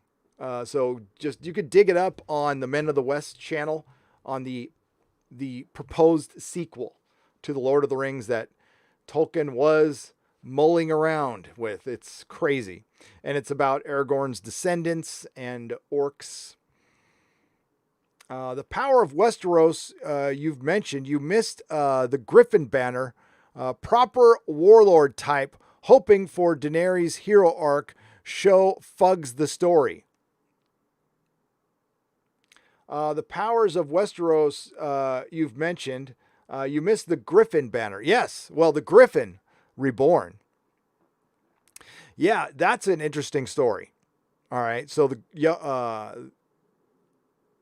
basically John Connington was in love with Aegon Targaryen. Rhaegar Targaryen. Did I say Aegon earlier for that channel? Rhaegar Targaryen.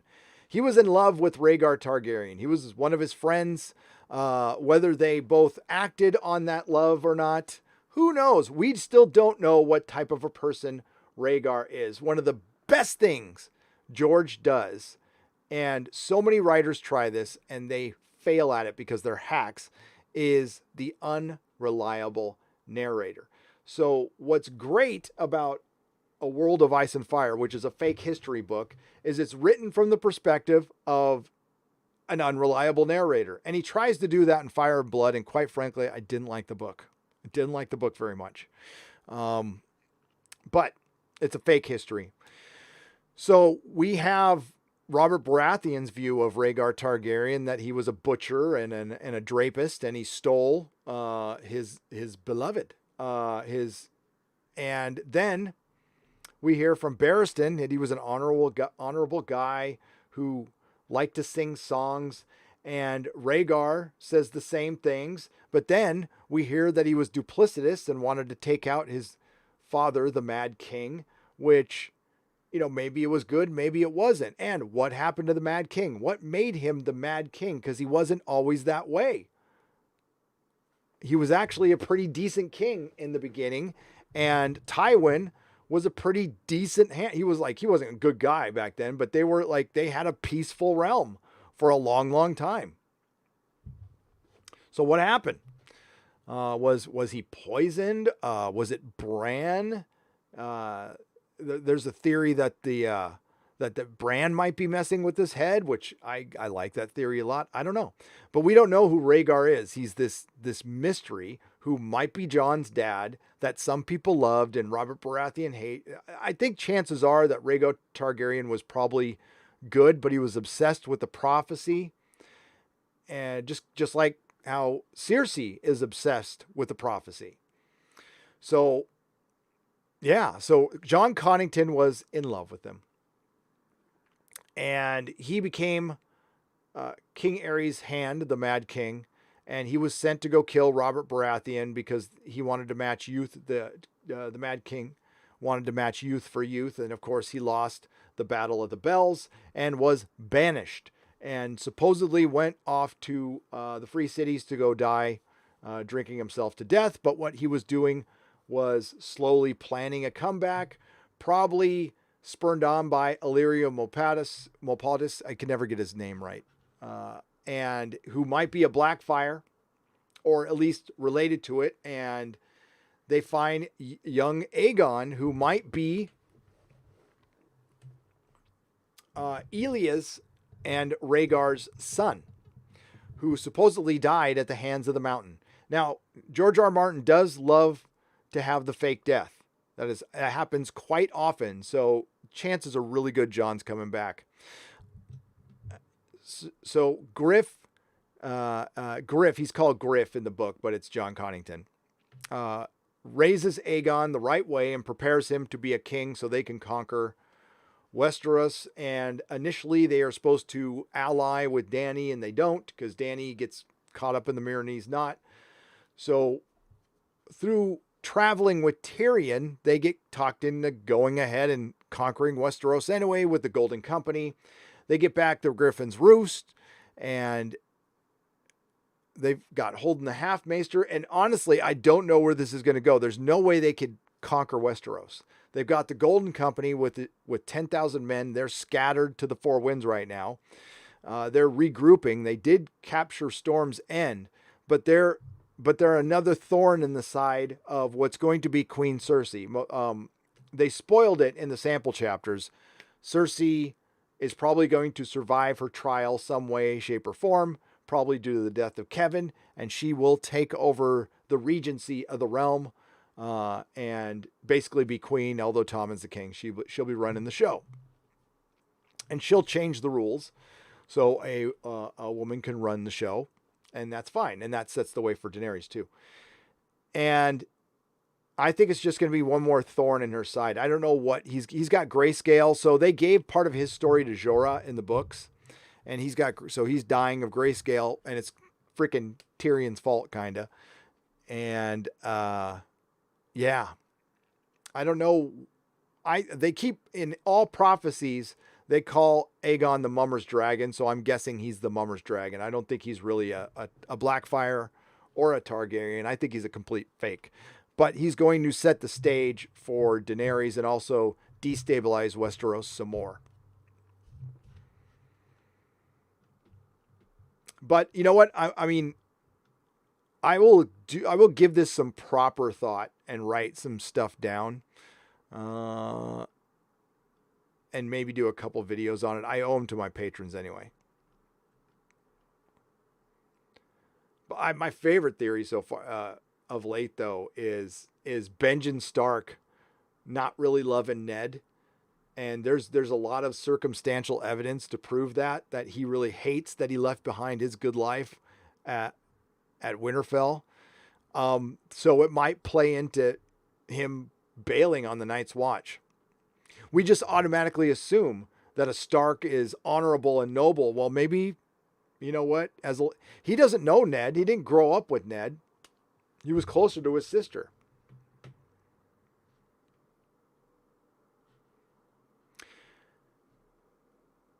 Hail, Gary. Fairly new. Only been watching you and Doomcock for a few months now and can't turn back. Damn you. No. Thank you. I never noticed the damn lens flares, and now I can't not see them. On Star Trek, they're everywhere. It's ridiculous. It's absolutely ridiculous. Just pause your screen once and it's like blown out. It's ridiculous. It's funny to a certain point. I've got some screenshots where I'll show them to you someday. We're kind of lay off Star Trek today a little bit. Frank Visconti, thank you for the $20. Oh, the Dreckies came out. And the Dreckies, let's just say the Dreckies are doing what Dreckies do. And I do what I do. Ignore them. Thank you, Doughboy the Sequel and Proper Lives, for joining up again. And did I miss another one up there? No. Okay, good. For my money, oh, I already read that one. The Power, I got that one too. Package was delivered June 1st. Hope you enjoy it. Chris Mead, I am going to the P.O. box tomorrow. Unfortunately, this town, it's unnecessarily weird here right now.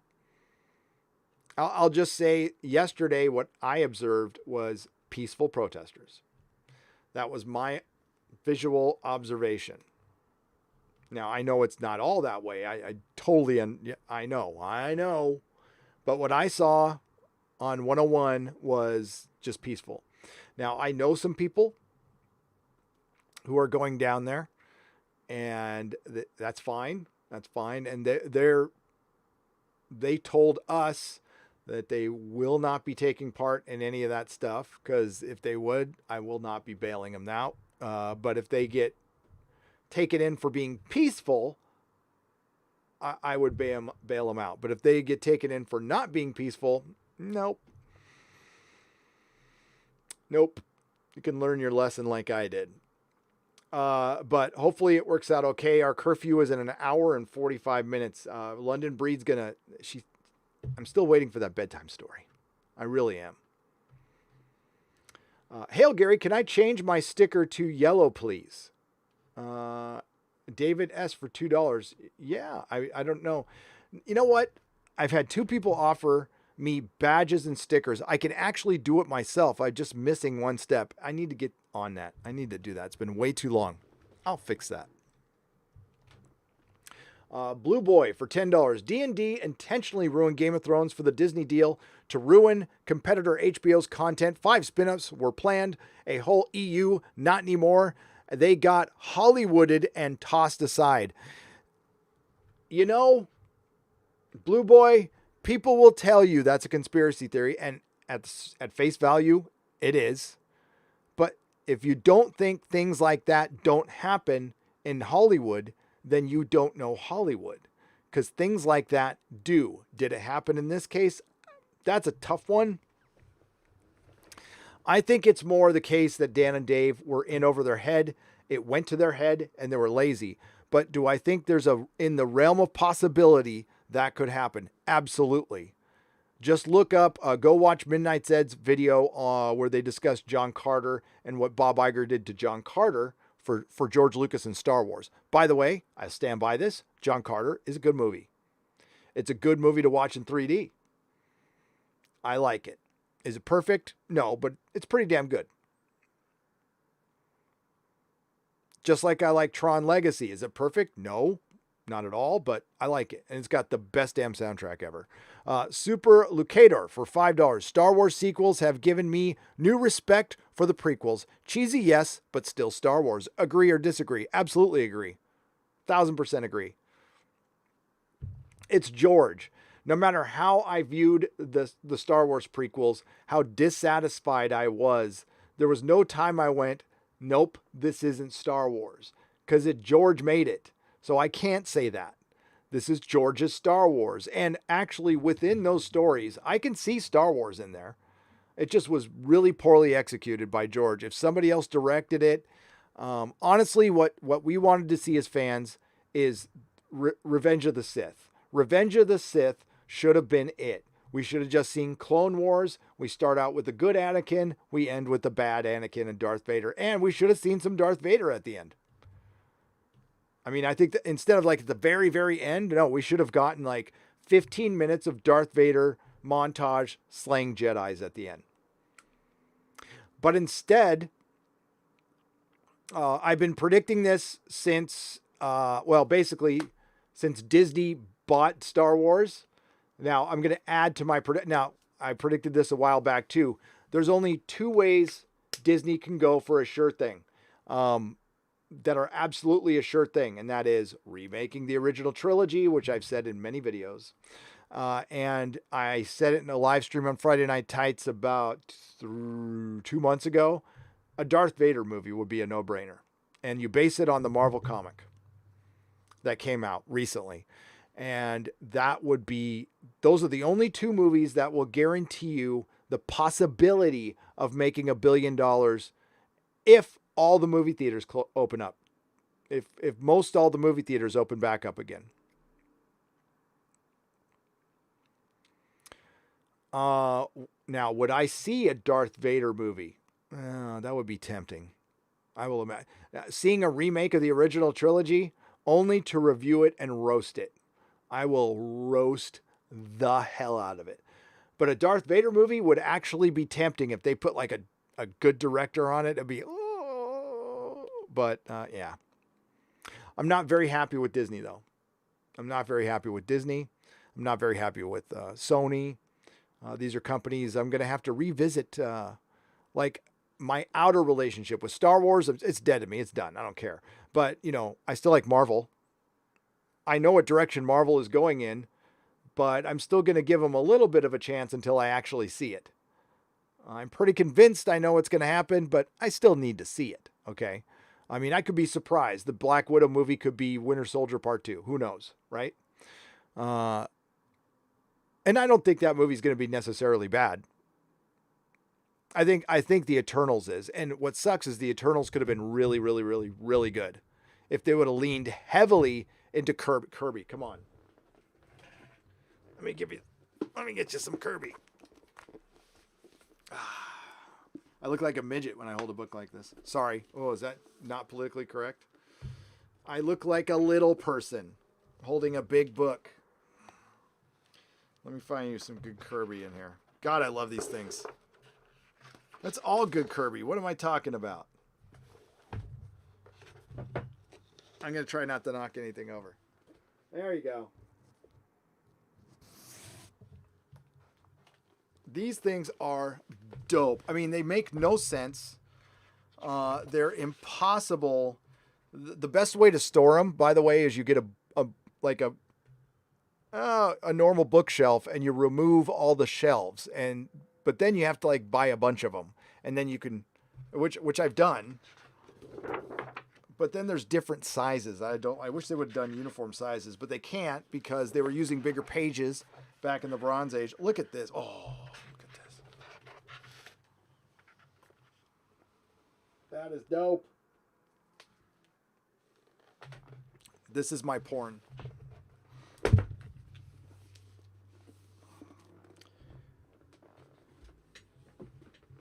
And they could have leaned into Kirby and it could have been great. It could have been great. I know if Mark C was out there, he's probably, oh. Just kidding, Mark C. Just a little bit. Hail, Gary. Hail, chat. Gary, did you get the email I sent you about Mr. Doom, about the NASA tether incident, a little content for Exozone? I did, Ankaris. Thank you very much. I'm sorry I didn't respond. I did get it.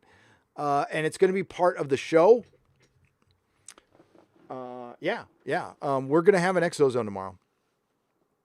Oh, yeah. Okay. Damn it. I don't know. Right now I don't know.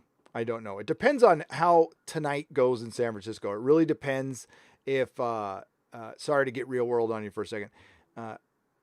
If San Francisco is crazy and there's still craziness and it's not like showing any signs of tapering off a little bit, then I'm probably going to stay here. If it starts tapering off a little bit, then I'm going to travel. Now, my shows are, the only thing that might get messed up is it'll be a really short Exozone. So I'll let you guys know. Keep it on my schedule, nerdrotic.com. I got a live schedule on the right-hand side, and I'll talk to Doomcock too. Hail Doomcock, by the way. Scott Rainford for £2. Survivors. China virus game show host president. Survivors equals China virus and game show host president. Yeah. The China virus. Are we allowed to say that? Oh, I don't care.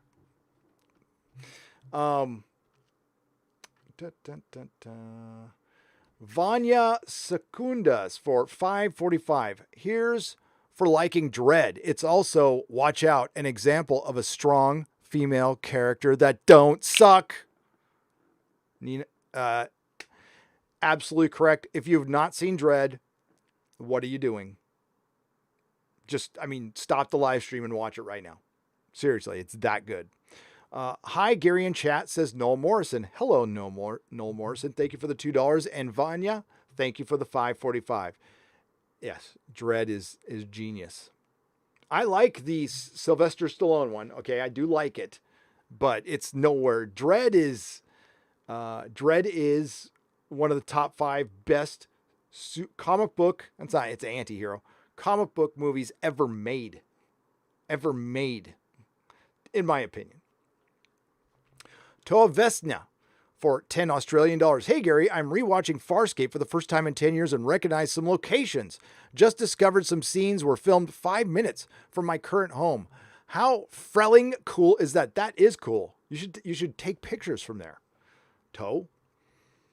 One of the things I used to do when people used to come visit me, when I had friends who would come and visit me, and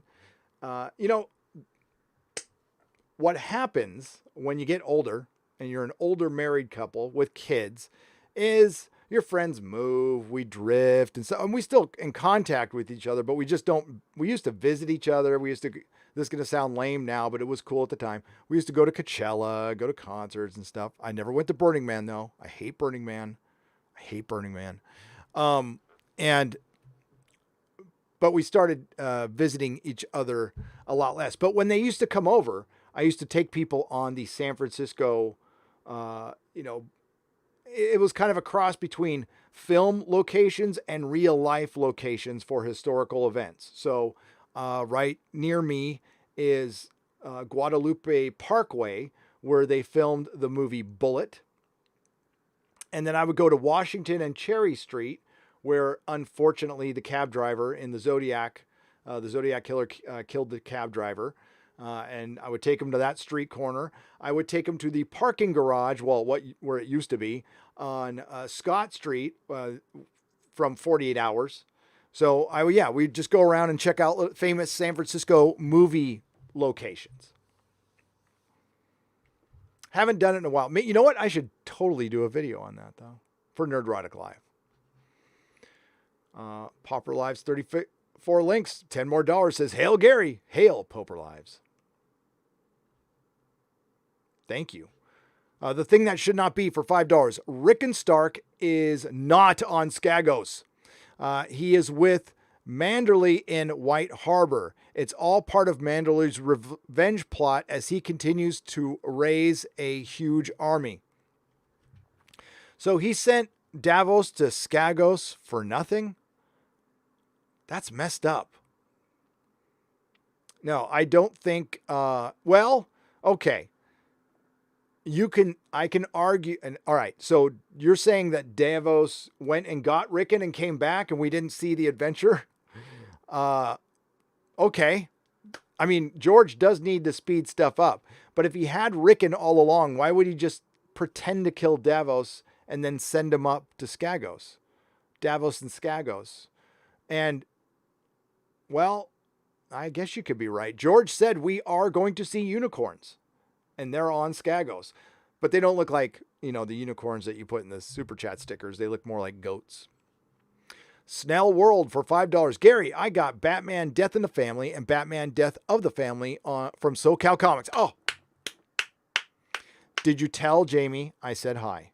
If you guys want to get back issues, you want a good place to find back issues, you get a good deal.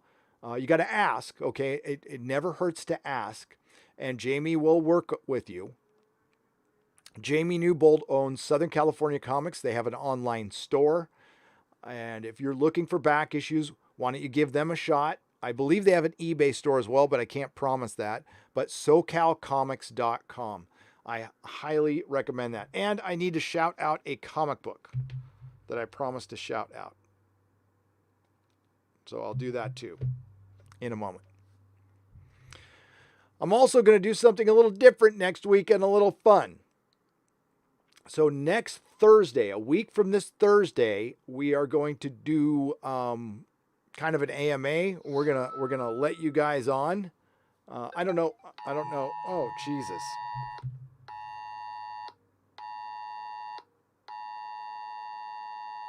I'm gonna wait for it to finish. That is them letting me know I have a curfew. Whoops. That is my curfew. Oh, you guys can't see that stuff. Well, could you see that? No, good. Oh, now it's dead. How am I going to shout out? Oh, I can shout out the comic the other way. That's my curfew, my Betty Bye time from Mayor London Breed. All right, we're going to go. I'm going to shout out this comic because I promised I would. I wanted to show you to the cover because I thought the cover was really good. So, you know, I get messages every day. Thank you. Unfortunately, there's no way in hell I can answer all of them, although I try. And where did it go? We're going to show off from King Daniel Taylor. Is doing a book called Jarhead. And I just wanted to show you the cover because it was very Joe Mads to me. Oh, you can see it right there. Oh, gosh, damn it. I don't want to use that window, though. Hang on. Let's try that.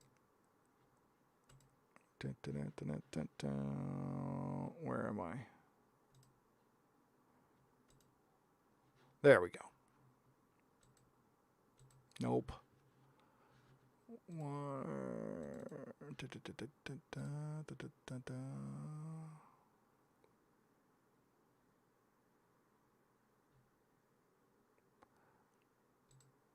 Nope. Nope.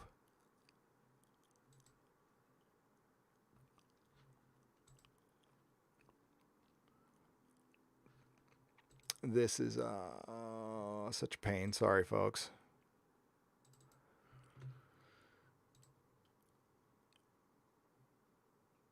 There it is. Okay. So he just completed the book today. This is his cover. And, you know, I asked him if he had Indiegogo and I didn't get an answer. I didn't necessarily get an answer. So let me see if he does. And I'll put that in the link. But that's his cover. It kind of reminded me of Joe Madrero. I thought it was really effing good. And thanks for sharing that with me. And I just wanted to give him a shout out. Now he's going to be one of the people coming on Thursday. I'm going to bring some people on and they can shout out comic books, or you could just ask me a question. It's going to be kind of open, an open Q&A thing. Now I do this with my members only, but I thought let's just open it up and we'll see if it turns into, if it's a good idea or not. You never know until you try. You never know until you try. So well done. Well done. And I will, if there's an Indiegogo, I'll shoot a link in there eventually. There we go. Jarhead comic.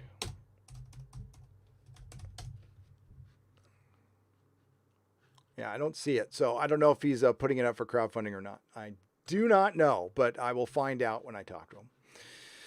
Okay, back to you guys real quick. Snell World, the thing that should not be. People read and write their own cultures. In the U.S., we are used to like hundreds of mixed cultures. In Japan and China or India, for example, they have very little exposure to Western fantasy. Is that true? I don't know. I don't know that for the other countries. For Japan, I thought they did. Song of Ice and Fire's got its own covers there. I mean, they love it over there.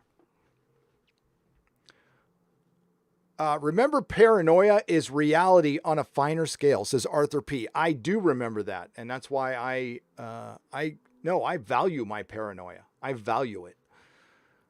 But thank you, Arthur P, for $2. The thing that should not be for $10. Snell World for $5. And the thing that should not be for $5. Earth Prime. What's up, Sporking? What's up, Scott? It just jumped on me.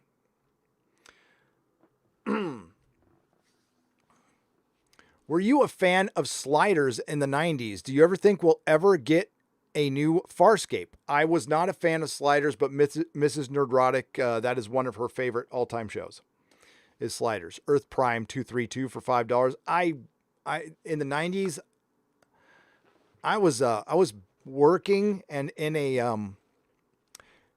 and not the best marriage in the world. So I spent a lot of time working and playing Diablo. I was in BattleNet constantly in the late 90s. Do you think we'll ever get a new Farscape? I think it's a possibility. We were told at Comic-Con last year, and it went way under the radar, that if the Dark Crystal was successful, it could lead to a new Farscape. And the Dark Crystal was successful. So, and I don't think, is it Rockne O'Bannon? I don't think they're doing much. I know Mark Zickery is working with them on something, and maybe it's Farscape. Who knows? That'd be cool. I think we could. I don't know if it'll be the old cast, though. I would hate to see a reboot. I'd rather you bring back the old cast. I'd rather that. But and treat it like Ash versus Evil Dead. But sometimes they don't do that. I have to be careful. I am a king in hiding, says Arthur P. Well, you should have changed your name from Arthur, King Arthur, for $2. Sporking News Podcast. What's up?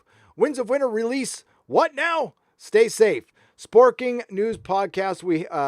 We have no news on the release other than if it doesn't happen now, it ain't going to happen. Let's face facts. George has been locked into a cabin for months now, because he was locked in the cabin prior to the social distancing and the lockdown. Now, depending on what state he's in, he's kind of free to come and go. But I had somebody email me 3 months ago going, I live in a small, undisclosed town, and George has been here for a month. So the book is being written, and this is the cabin he goes to finalize, not just to finish books. And that's where he went to finish Fire and Blood. As soon as George is done, he'll tell us. I mean, he did that with A Dance with Dragons in March, I believe, of 2011, or April of 2011. God, that was a long time ago. Child of the Flower for $5. And thank you, Sporky News Podcast. Check out the channel. Hey, Gary. George said the later books were supposed to have a 5-year jump. That is true. Do you think the small timeline contributed with the delay? I think he was originally going to do that. He talks, there's an interview on where he explains it. I believe it had something to do with, I forgot which, it's a specific character that he decided not to. Oh, it was with Arya. Because they were supposed to come back 5 years later with Bran trained and Arya trained. But now he's got to show that. I still think there could be a little time jump, but it couldn't be, maybe months, but they couldn't do years now. Although they could do one after Winds of Winter. They could. Gary, I told Jamie you said hi, and then he said you would talk to him soon. The shipping was fast. Thank you, Snell World. I appreciate it for the $5. I love Jamie Newbold. He's great. Kyle Shirley for $2. Wiener Schnitzel on me. Loved Friday's live stream. Friday's live stream was great, wasn't it? This week, we have your boy, Zach. And, God, who was I thinking of getting on the week after that? I think I'm bringing back, he doesn't know it yet, but I'm going to bring back Young Ripa. I want to bring back Young Ripa. And then I'm going to go for a big time one. We'll see if it happens.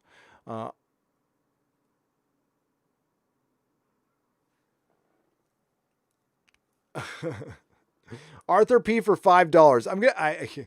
He said, I watched Anna with her Indiegogo Vampirilla. Damn, she is so hot, and I feel guilty. Yeah. Well, it depends. How old are you? I am sorry, but I see Anna, and I feel like I want to give her a juice box and drive her to soccer with her friends, and not in a dirty way. She's very young. I bring the orange slices for halftime, and they go out and play soccer. Yeah. I have a son probably, I don't know how old she is. I have no idea. Probably older than her, I would guess, or at least the same age. Rosetta Allen, what's up? For $2. Had to send you some love for being so helpful to me. Rosetta, you're helpful to me. You guys are helpful to me. Thank you. If we can, that was, I know what my role here is. I know we are in the middle of a culture war, and right now we are seeing just some craziness going on. I just thought it would, I've been live streaming every day. I just wanted to give everybody kind of a night off, give myself a night off, and we'll see where things go.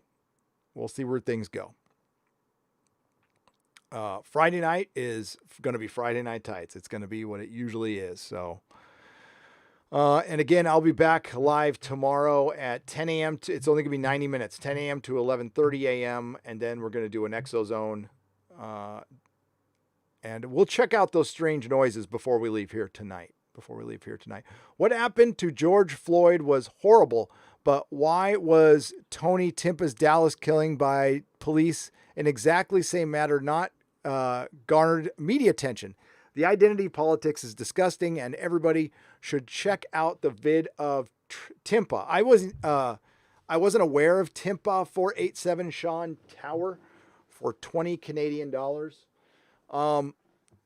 Every senseless shooting should be met with horror and not forgotten about.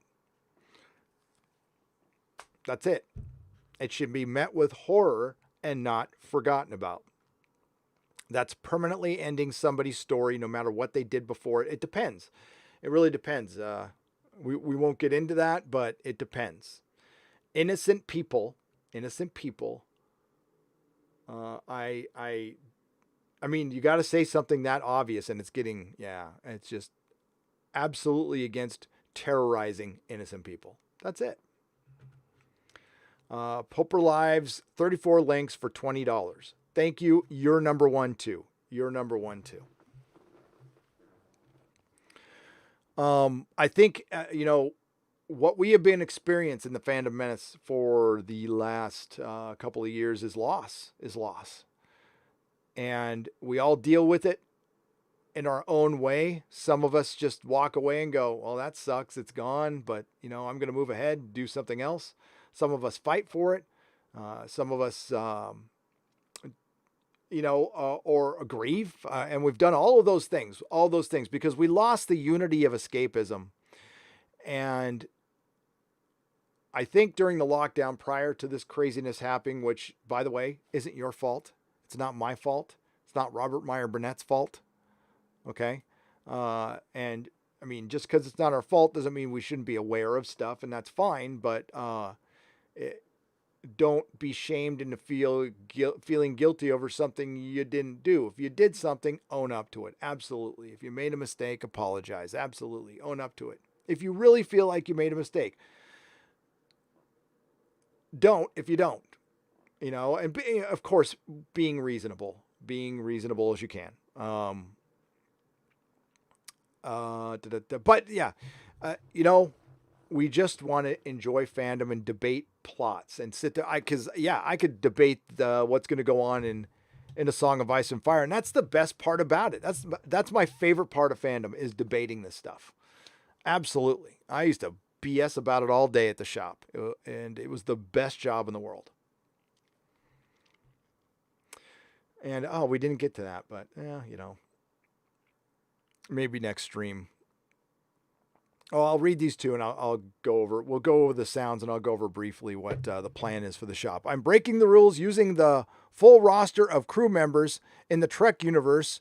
Who would be your starting 7 crew members on the Enterprise? So I can pick anytime, anywhere. Q, for $5, I can pick anywhere, anytime. All right, I'd start out with Cisco would be the captain of my ship. I would have Mr. Spock, because I love Mr. Spock. I would have McCoy, because he's probably my single favorite Star Trek character. I can have, so what does it say? I'm breaking the rules here using the full roster of crew members in the Trek unit. It's got to be crew members. Okay, crew members, because I would throw in a left turn and put Q in there somehow, but it's got to be crew members. So we're gonna go Cisco, Spock, McCoy. I always like Yar. Security officer, Yar, and then we're gonna go with, we got a doctor, we got a science officer. Who's gonna be communications? 7 of 9, 7 of 9, because I'm a dude, because I want 7 of 9 there, and that's the only reason I watched freaking Voyager and loved it towards the end. God, this is gonna take a minute to think about. So we've got, I mean, Kirk's my favorite captain, but it would be such an on the nose answer. That's why I didn't pick Kirk. Let me put it this way. If I was going to do a solo Star Trek, which doesn't work, by the way, we saw that with Picard. Star Trek is an ensemble show, straight up an ensemble show. But the only solo thing I would watch is Kirk. So I'll use that. So we got Cisco, Spock, McCoy, 79, Tasha Yar.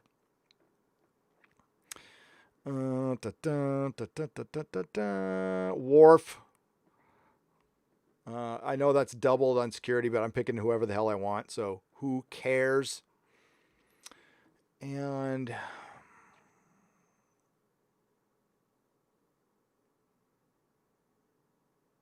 who's going to be the 7th member? I'll get back to you on the 7th member. I'm going to read the next super chat, so there's not too much dead air, but I'll have a 7th member by then. Nerdrotic, sorry, I don't do texting chat well. The film theory, The Dark Avengers are coming. Please check it out. Oh, The Dark Avengers are coming. Okay, yeah, I will check it out. No, it's okay. You don't have to apologize, Argrim, for $10. If they're going to do Dark Avengers, then I'm wondering if that's going to lead into the other rumors I heard that the big overall event is going to be Annihilation, which, okay, don't screw it up, though. Don't screw it up.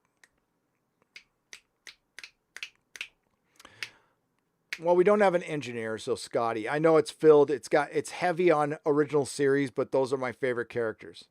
And the other part of it is basically me being probably misogynist. So whatever. That would be my crew that I could think of off the top of my head at the end of a live stream. I could probably do better at some other time, but and yes, I like Tasha Yar. I was a big fan of hers. Hated to see her die. Rosetta Allen for $5. I sent you a serious inquiry. You really were supportive today. I needed it. Oh, cheers. Cheers. Marcus Aurelius Fortunatus for $5. And you're welcome, Rosetta. I split my YouTube time between you and Eric July. Can't wait to see him again on Friday Night Tights. Marcus Aurelius Fortunatus. Sorry if I screwed that up at the end. Eric is great. And I've been watching him for a long time, and we will have him back on. He is in his element, you know. He is. I'm not fit to talk about what he talks about, though. I'm just not. I'll keep it to, I even got a couple of, hey, nerdy man, keep it to the nerd stuff. I'm like, all right, well, you know, I know what's up, but yeah, it's removing emotion from that stuff. Because there, you know, with the seriousness, I try to remove it as much as possible. This is a very emotional time. And I think, I know we're being emotionally manipulated, by our social media, by our mainstream media, and it's tough and it's real, and it really, it gets you. It gets you. Hail Nerdrotic, what is your status on Berserk and thoughts on Guts? My status is pretty weak on Berserk. I got a little bit through the first book and completely sidetracked, but it's right here. Hang on. I got it close. So I'll jump back on it as soon as I can. But here, Oh, did I lose my place? No.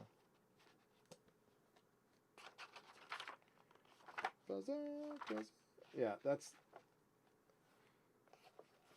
Is that? Yeah. Oh, whoops. So there is my Berserk. That's not my place, though. I lost my place. It was more... I can't remember where I left off.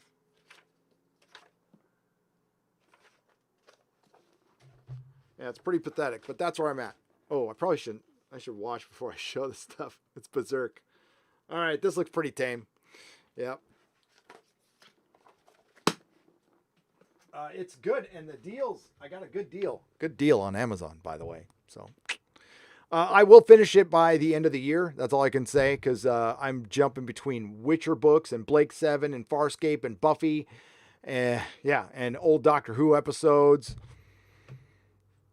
Khan as a crew member. That's kind of cool. I like that. I do kind of like that. If you could pick whoever, then pick whoever. I do. I would want Q as a crew member, but you'd have to depower him. But he's so funny. Thanks for the chill stream. It's good to take the night off from the heavy stuff. Be hopeful, everyone. What's the topic on the next Exozone? Strange noises and meteors coming to Earth.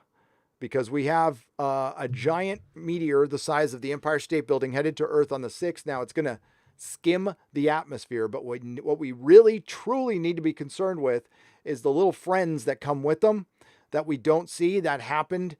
That was the Russia one that exploded over Russia in 2013. We were tracking a bigger one, and the one behind it that we didn't see was about the size of a VW, and it blew up in the atmosphere, and it injured 1,500 people. So the one thing I learned from watching that video is if I ever see an asteroid blow up in the atmosphere, you got about 30 seconds to get the hell away from some glass or a garage door, duck and cover. Because when that sound wave hits, it's going to poof. And that's a real concern. Honestly, however you feel about the global warming and all that stuff, I think we should be way more worried about stuff falling from the sky. Hail, Gary, I'm listening to one of my favorite YouTubers on my name day. Well, happy name day, Drury Nitpicker, for $4.99. I love it. Hail, I know I am old as F. As a 34-year-old nerd, I outlived Jesus. You did. You're not old as F. Shut up. That is prime, baby. Your 30s are your prime. You enjoy it. You're not a teenager with bills, which is what a 20-year-old is. No offense to 20-year-olds. I love you to death. But your frontal lobe isn't developed till you're 24 anyway. And that's a good excuse. That can get you out of a lot of, just go, my frontal lobe isn't fully developed. Sorry. But yeah, your 30s are awesome. They're awesome. 50s, they're okay. They're okay. They're fine. Tesseract, 5 Canadian pesos. Hey, Gary, would love to do a live stream with you sometime and talk Doctor Who and Star Trek. Can we set something up? Yes, eventually we can. I will jump on anybody's channel if given the time. So I would try to email me tonight and I'll see. I don't know if I can do anything in the next couple of weeks though, because I'm pretty book solid. See, I was hoping that the lockdown would be over and I could take my week off. I was really expecting the lockdown to be over. And for the most part, it would have been here in San Francisco. They opened a bunch of stuff up, but then, shit. So, right now I'm worried about bigger things. I'm worried about my kids and we'll see. But, I've been live streaming pretty much every day and it keeps you from making videos, which is fine. I don't know what the hell I'd make a video on. I made one and I didn't want to put it out. So, yeah. Let's try to plan for the next couple weeks, but yeah, email me, Gary@nerdrotic.com. Also, if you want to follow me on Instagram, Instagram.com/Nerdrotic, Tesseract, and DM Mrs. Nerdrotic. No offense to my Christian brothers. I love you all, says Drury Nitpicker for $1.99. I don't think anybody took offense to that. This is our crowd here, brother. Thank you.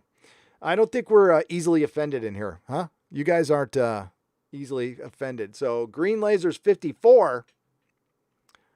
Youngster 42. Hey, that's a good 53, 55, 46, 52.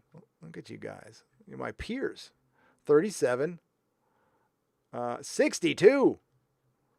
Nice.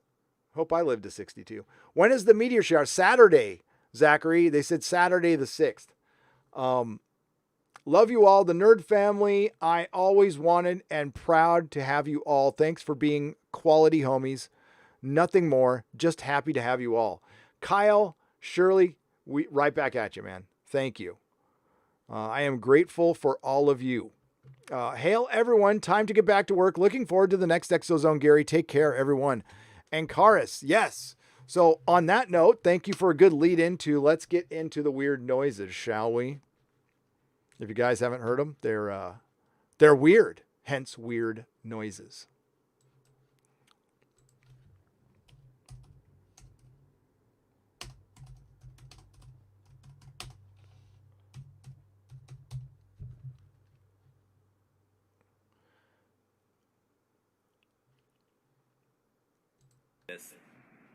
There's a sound. All right, you guys ready? Now, okay, I don't know if this could be fake. Everything could be fake. Anything can be faked. I saw the best faked damn thing the other night.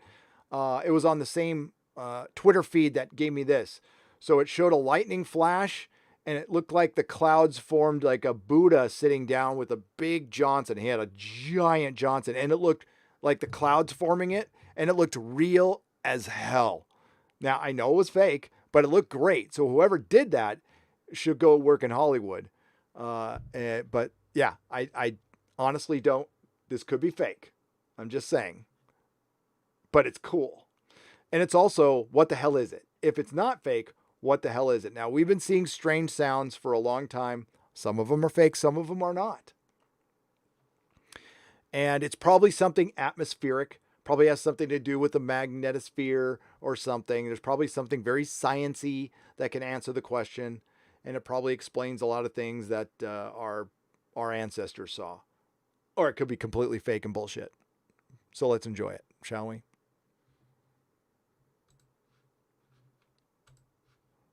Hi.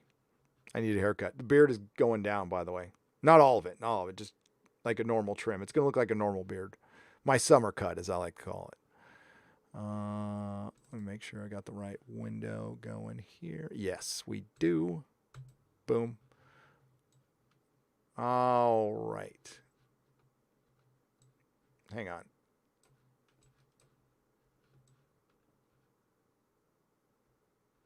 I want to make sure.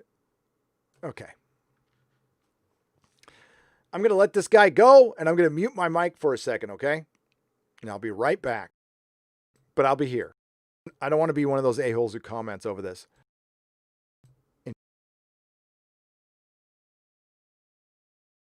Screaming. It's like a scream. It's so freaking loud, and it's coming from up in the air, like up there. It's been going on now. What is that?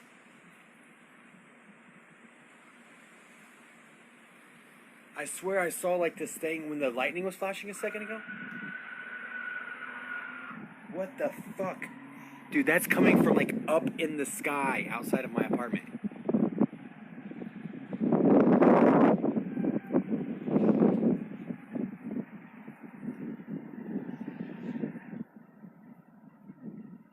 Gonna do it. Listen.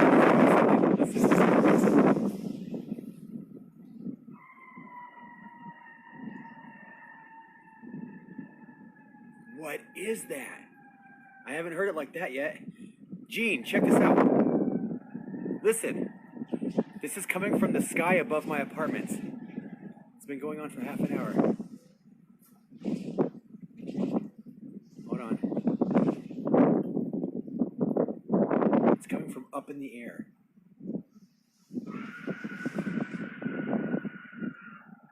What is that? That's so scary. It sounds like someone screaming. Then it sounds like a bunch of like Indians whooping in the distance.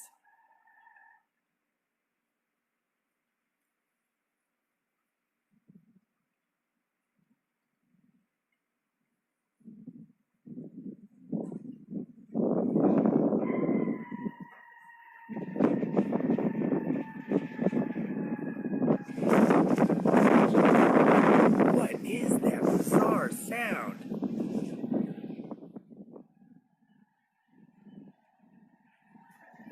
Here, I'll be right back.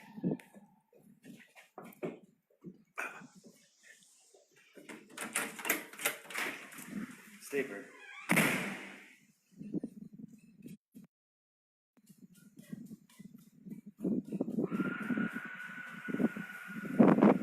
Did you hear that? It's like a blood-curdling scream, but it's coming from like up here in the sky.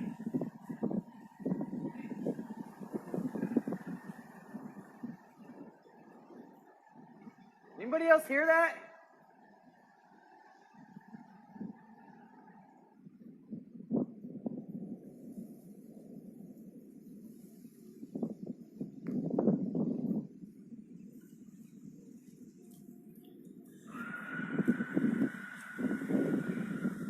Oh, gross, I just stepped in a bunch of mud. What is that sound?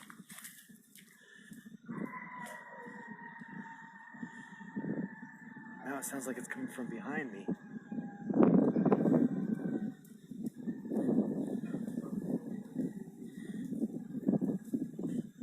This is so bizarre.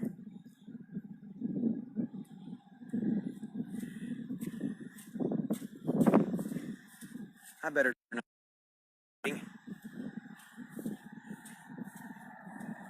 So it's coming off from that direction.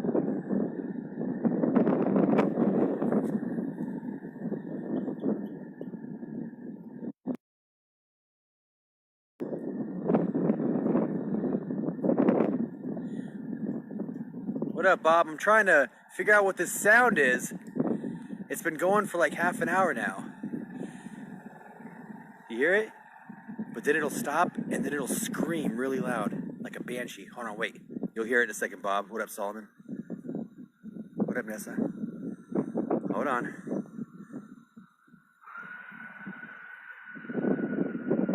That is so loud and so like eerie. It's like a banshee, blood-curdling scream. Ooh. There it is again. What is that? If anybody can recognize that sound, please tell me. Woo!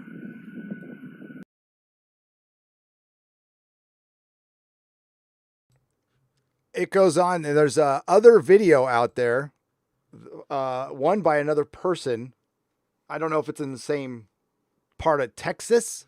So this was in Bryan, Texas on May 27th. So again, could it be fake? Sure. Absolutely. But I love the weird noises. I don't know why, probably because they're creepy, but and I know some of them are fake and some of them are real. We're going to go over that in the Exozone on Thursday. So after, wow, Poper Lives 34, thank you for the super sticker. I appreciate it. Hail fan from the Philippines says Ivan Saron for 50 Filipino dollars. Thank you very much. I appreciate you. And it's great to know we have people in the Philippines. Let me tell you. So my shop was near Daly City. So Daly City has one of the biggest Filipino populations in per capita, like concentrated in the country. Yeah, awesome. I tell you what, a lot of them, I would say probably 30% of my client base was Filipino, and a bunch of them were there on my last day for the store when my friends weren't. I'll never forget that. Jeff Pfeiffer, thank you for joining the proto-molecule level. Oh man, I will tell the story of the decline of the store someday. It's a sad, tragic tale. That is not good for a chill stream. After 7 back surgeries, cancer scare, I'm okay. Losing my home to the fire, I feel old as F. Haha, but you know what? I still work full time and thank God every day for air in my lungs. I love this channel. Jury of Nitpicker, right back at you for $9.99. There is something to be said about coming back from death scares, the brink. It gives you, I mean, anybody who's experienced that, it gives you, obviously, but it's hard to describe, like this new perspective on life. It's like, you know, we judge things on a grading curve, we'll say. And I've always said, any day I'm not in locked up or in the ground, I'm good. And I've been damn close. Well, I've been locked up and I've been damn close to being in the ground twice. And that's helped. That helped me come back from it, because that's scary shit. A lot of people won't just come out and admit it, but it's scary. And I don't want to experience that again. Ever. I think I've seen this movie. I think we get annihilated. Much love, Gary. Yeah, Ryan Hitchcock, Robot Head. Thank you for the $5. Tweeted, I didn't know who had he said, who had the alien invasion pegged for June? And I said, I did. And I showed the June calendar with the circle that said alien invasion on the 2nd. Followed up by the Antichrist, of course.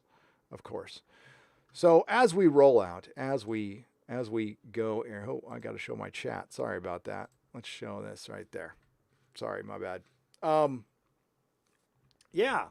So the plan for the comic store is still in effect. It's still going to happen, because I just don't think YouTube, unless they change their ways, which is sad as hell, I just don't know if it's a viable option forever.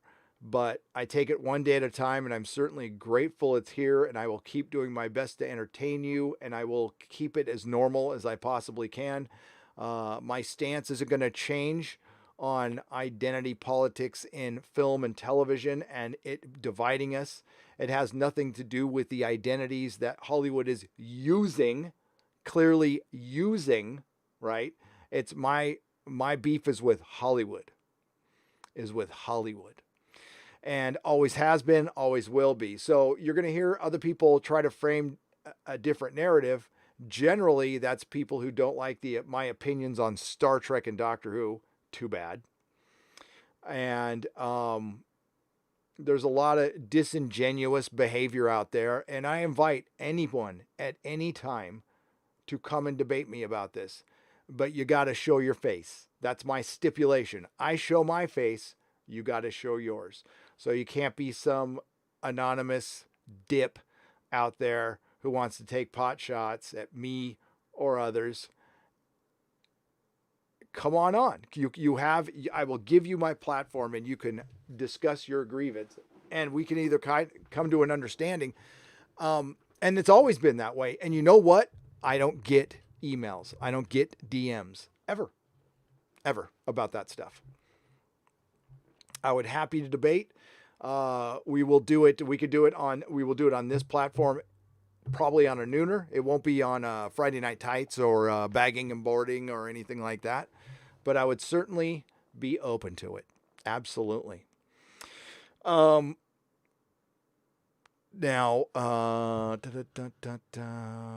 we're going to wrap things up again. Thank you, Poper Lives 34 for another super sticker for $20. Ding. Thank you. How do we join the proto molecule level? Red Rooster. I believe it's just, you hit the join button. I can't remember what that was. Is that that's the lowest one, right? I think it's $1. I don't know. I will be changing the tiers to be one price. I have some obligations to fulfill, but that's eventually going to be in the cards. It's going to be a one price thing. No more super priced tiers and stuff, but it'll be, couple 3 months from now. Red Rooster, thank you for joining the Geloja level. I can't remember what the cheapest one was, but I'll have some badges ready soon. Peter Sametti, what's up, buddy? Would love to do a bag and board stream with you and Az. Sure, I absolutely. I'll hit up Az. Of course, Peter. I don't think Az would have a problem with it. I think we should get you and like Fraga on and Bag and Board Comics. Oh, dude. Do I got a stack? I got a stack. Can I show you my stack to put in my rack? Show you my stack to put in my rack. Jimmy Olsen. I showed this last time, but it needs bags and boards. But I got some good Kirby in here. Hang on. Kirby Superman. Now, it's not his best work in the world, okay? But, well, this isn't Kirby, but I love this cover. This stuff is so great. Look at the colors on this, man. Ooh, it's beautiful. Where is my Kirby? Boom. Did I put it in the bottom? I must have put it. Yeah, there we go. Kirby Superman. He's got blush on for some reason. Or he's embarrassed. I don't know. Ah, yes. Don Rickles. Man, you know, when you think Superman and the Guardian, you think Don Rickles. And it even says Kirby's Fourth World of Superman's pal, Jimmy Olsen. So I am loving that stuff. So I got a lot, and then I got a bag and board my Doom Patrol full set, Grant Morrison, which is great. Peter, yeah, let's get you on, bud. Let's do it. Let's just F it. Let's do it. Hale, I know you're busy, how busy you are as a fellow former comic shop owner from a different era. I'd love to have you on my show to share comic shop stories. Yeah. Clobber Times, hit me up with the email. Do the same thing. Hit me up with an email and then hit up Mrs. Nerdrotic on Instagram. Follow us on Instagram.com/Nerdrotic. Because, you know, she's really good about like tugging my ear and getting me going. So have you seen the woke Wonder Woman Nubia on Hollywood Reporter? Man, you will have a good laugh. Yep, Mr. DJ Flea. I'm like,